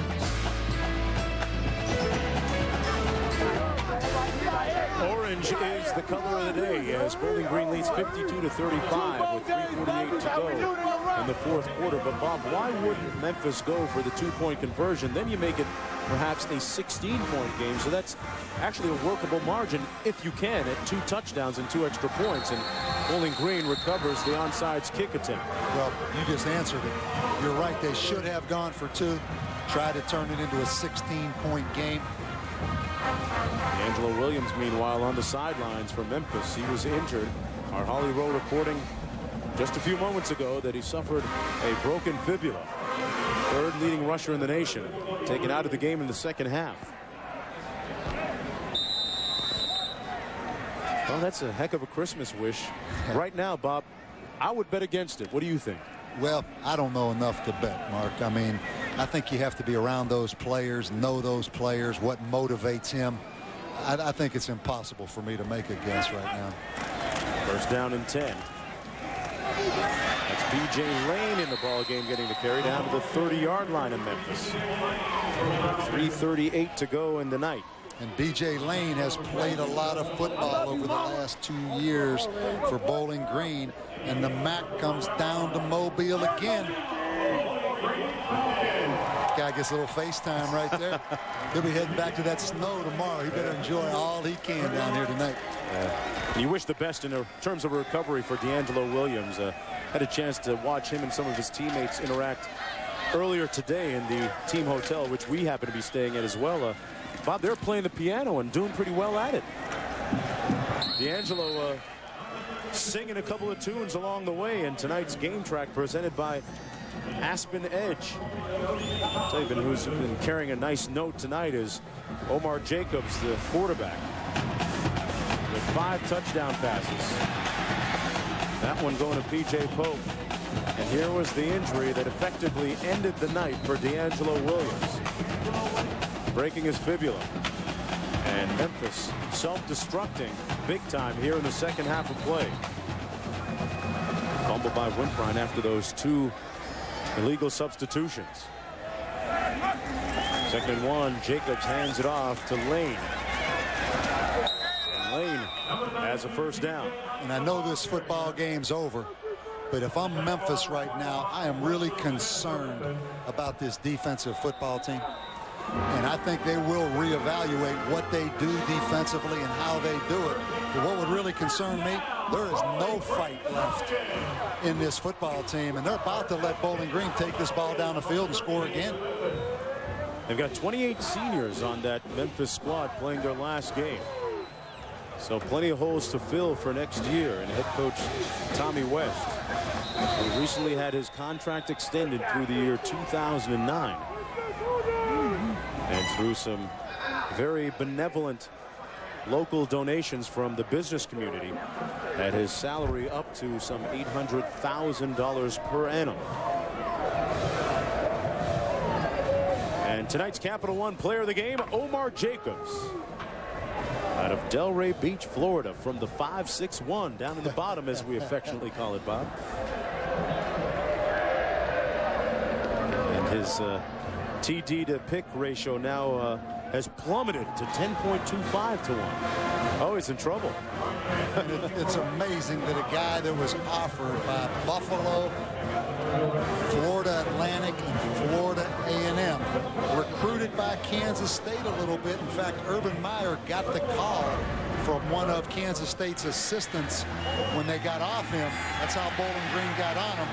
Has a little bit different release, but is really accurate. And keep in mind, 2 more years in this system if he plays out his eligibility. Right. Hey, you mentioned Florida Atlantic, one of the teams that really got on him hard. Little trivia question for you. You know who's coaching there right now, right? Coach Schnellenberg. That's right.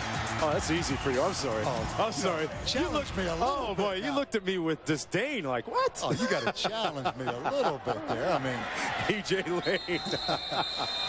This is one of those basketball games now. I know. Hey, Holly, break this up for me, would you please? Don't make me come up there.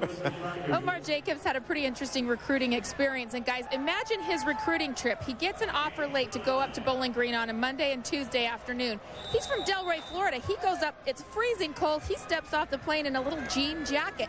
He said they were quickly able to give him a coat that he was able to borrow, but he said even though it was cold and not really his style of place, he loved the family atmosphere of the players. He said they were so kind, so gracious. It was like a family, and he's glad he's joined it.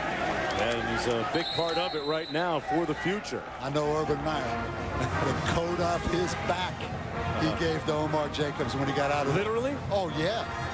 Yeah, he knew. He knew. He was actually looking at another guy down in Florida, got the phone call from Kansas State. And Greg Brandon, got to give him a lot of credit. Came to Bowling Green 4 years ago with Urban Meyer, was the offensive coordinator, really put this offense in, and he has definitely kept going what he and Urban Meyer started 4 years ago. Thing is rolling right now, and an early Christmas present for Bowling Green State University. Don't forget Sports Center coming up next. Got a fumble down there, and Memphis has recovered.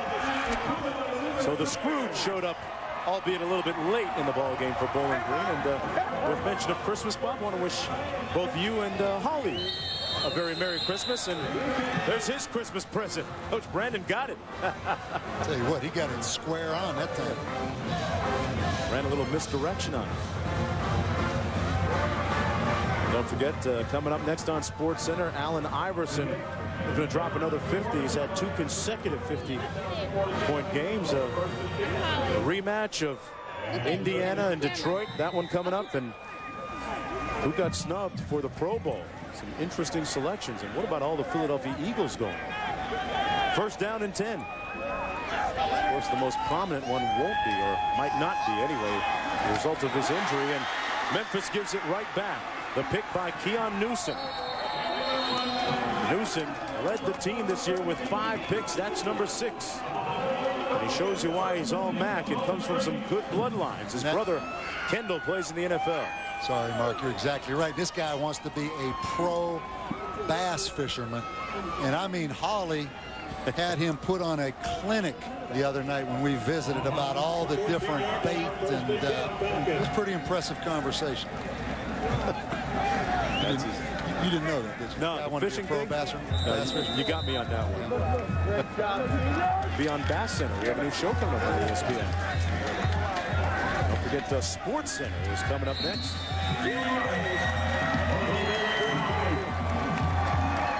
52-35, and D'Angelo Williams will walk off and ponder his future with that injured fibula. Just when you think you have reached the end of your football rope, just tie a knot and hang. Now, do you think with us. Do you think my prediction will hold true through these 28 bowl games? Do you think that 87 points will be the most scored in all ball games. I don't know, that Louisville one's going to be pretty interesting. They can put them up too. You're right. Exactly. But I'll say that this one stays at the highest. I got to stick with you. You're my partner. 52-35, the final score. From Delray Beach, Florida, to Bowling Green State University. Jacobs, the man tonight. 52-35, the final for Bowling Green. Coming up next at SportsCenter has been a presentation of ESPN, the worldwide leader in sports. For more, log on to ESPN.com. Yeah, it's all orange. For Bob Davey, Holly Rowe, Phil Orland, our producer, Bruce Troit, our director, and the rest of our talented gang, I'm Mark Jones saying so long from Mobile. SportsCenter next.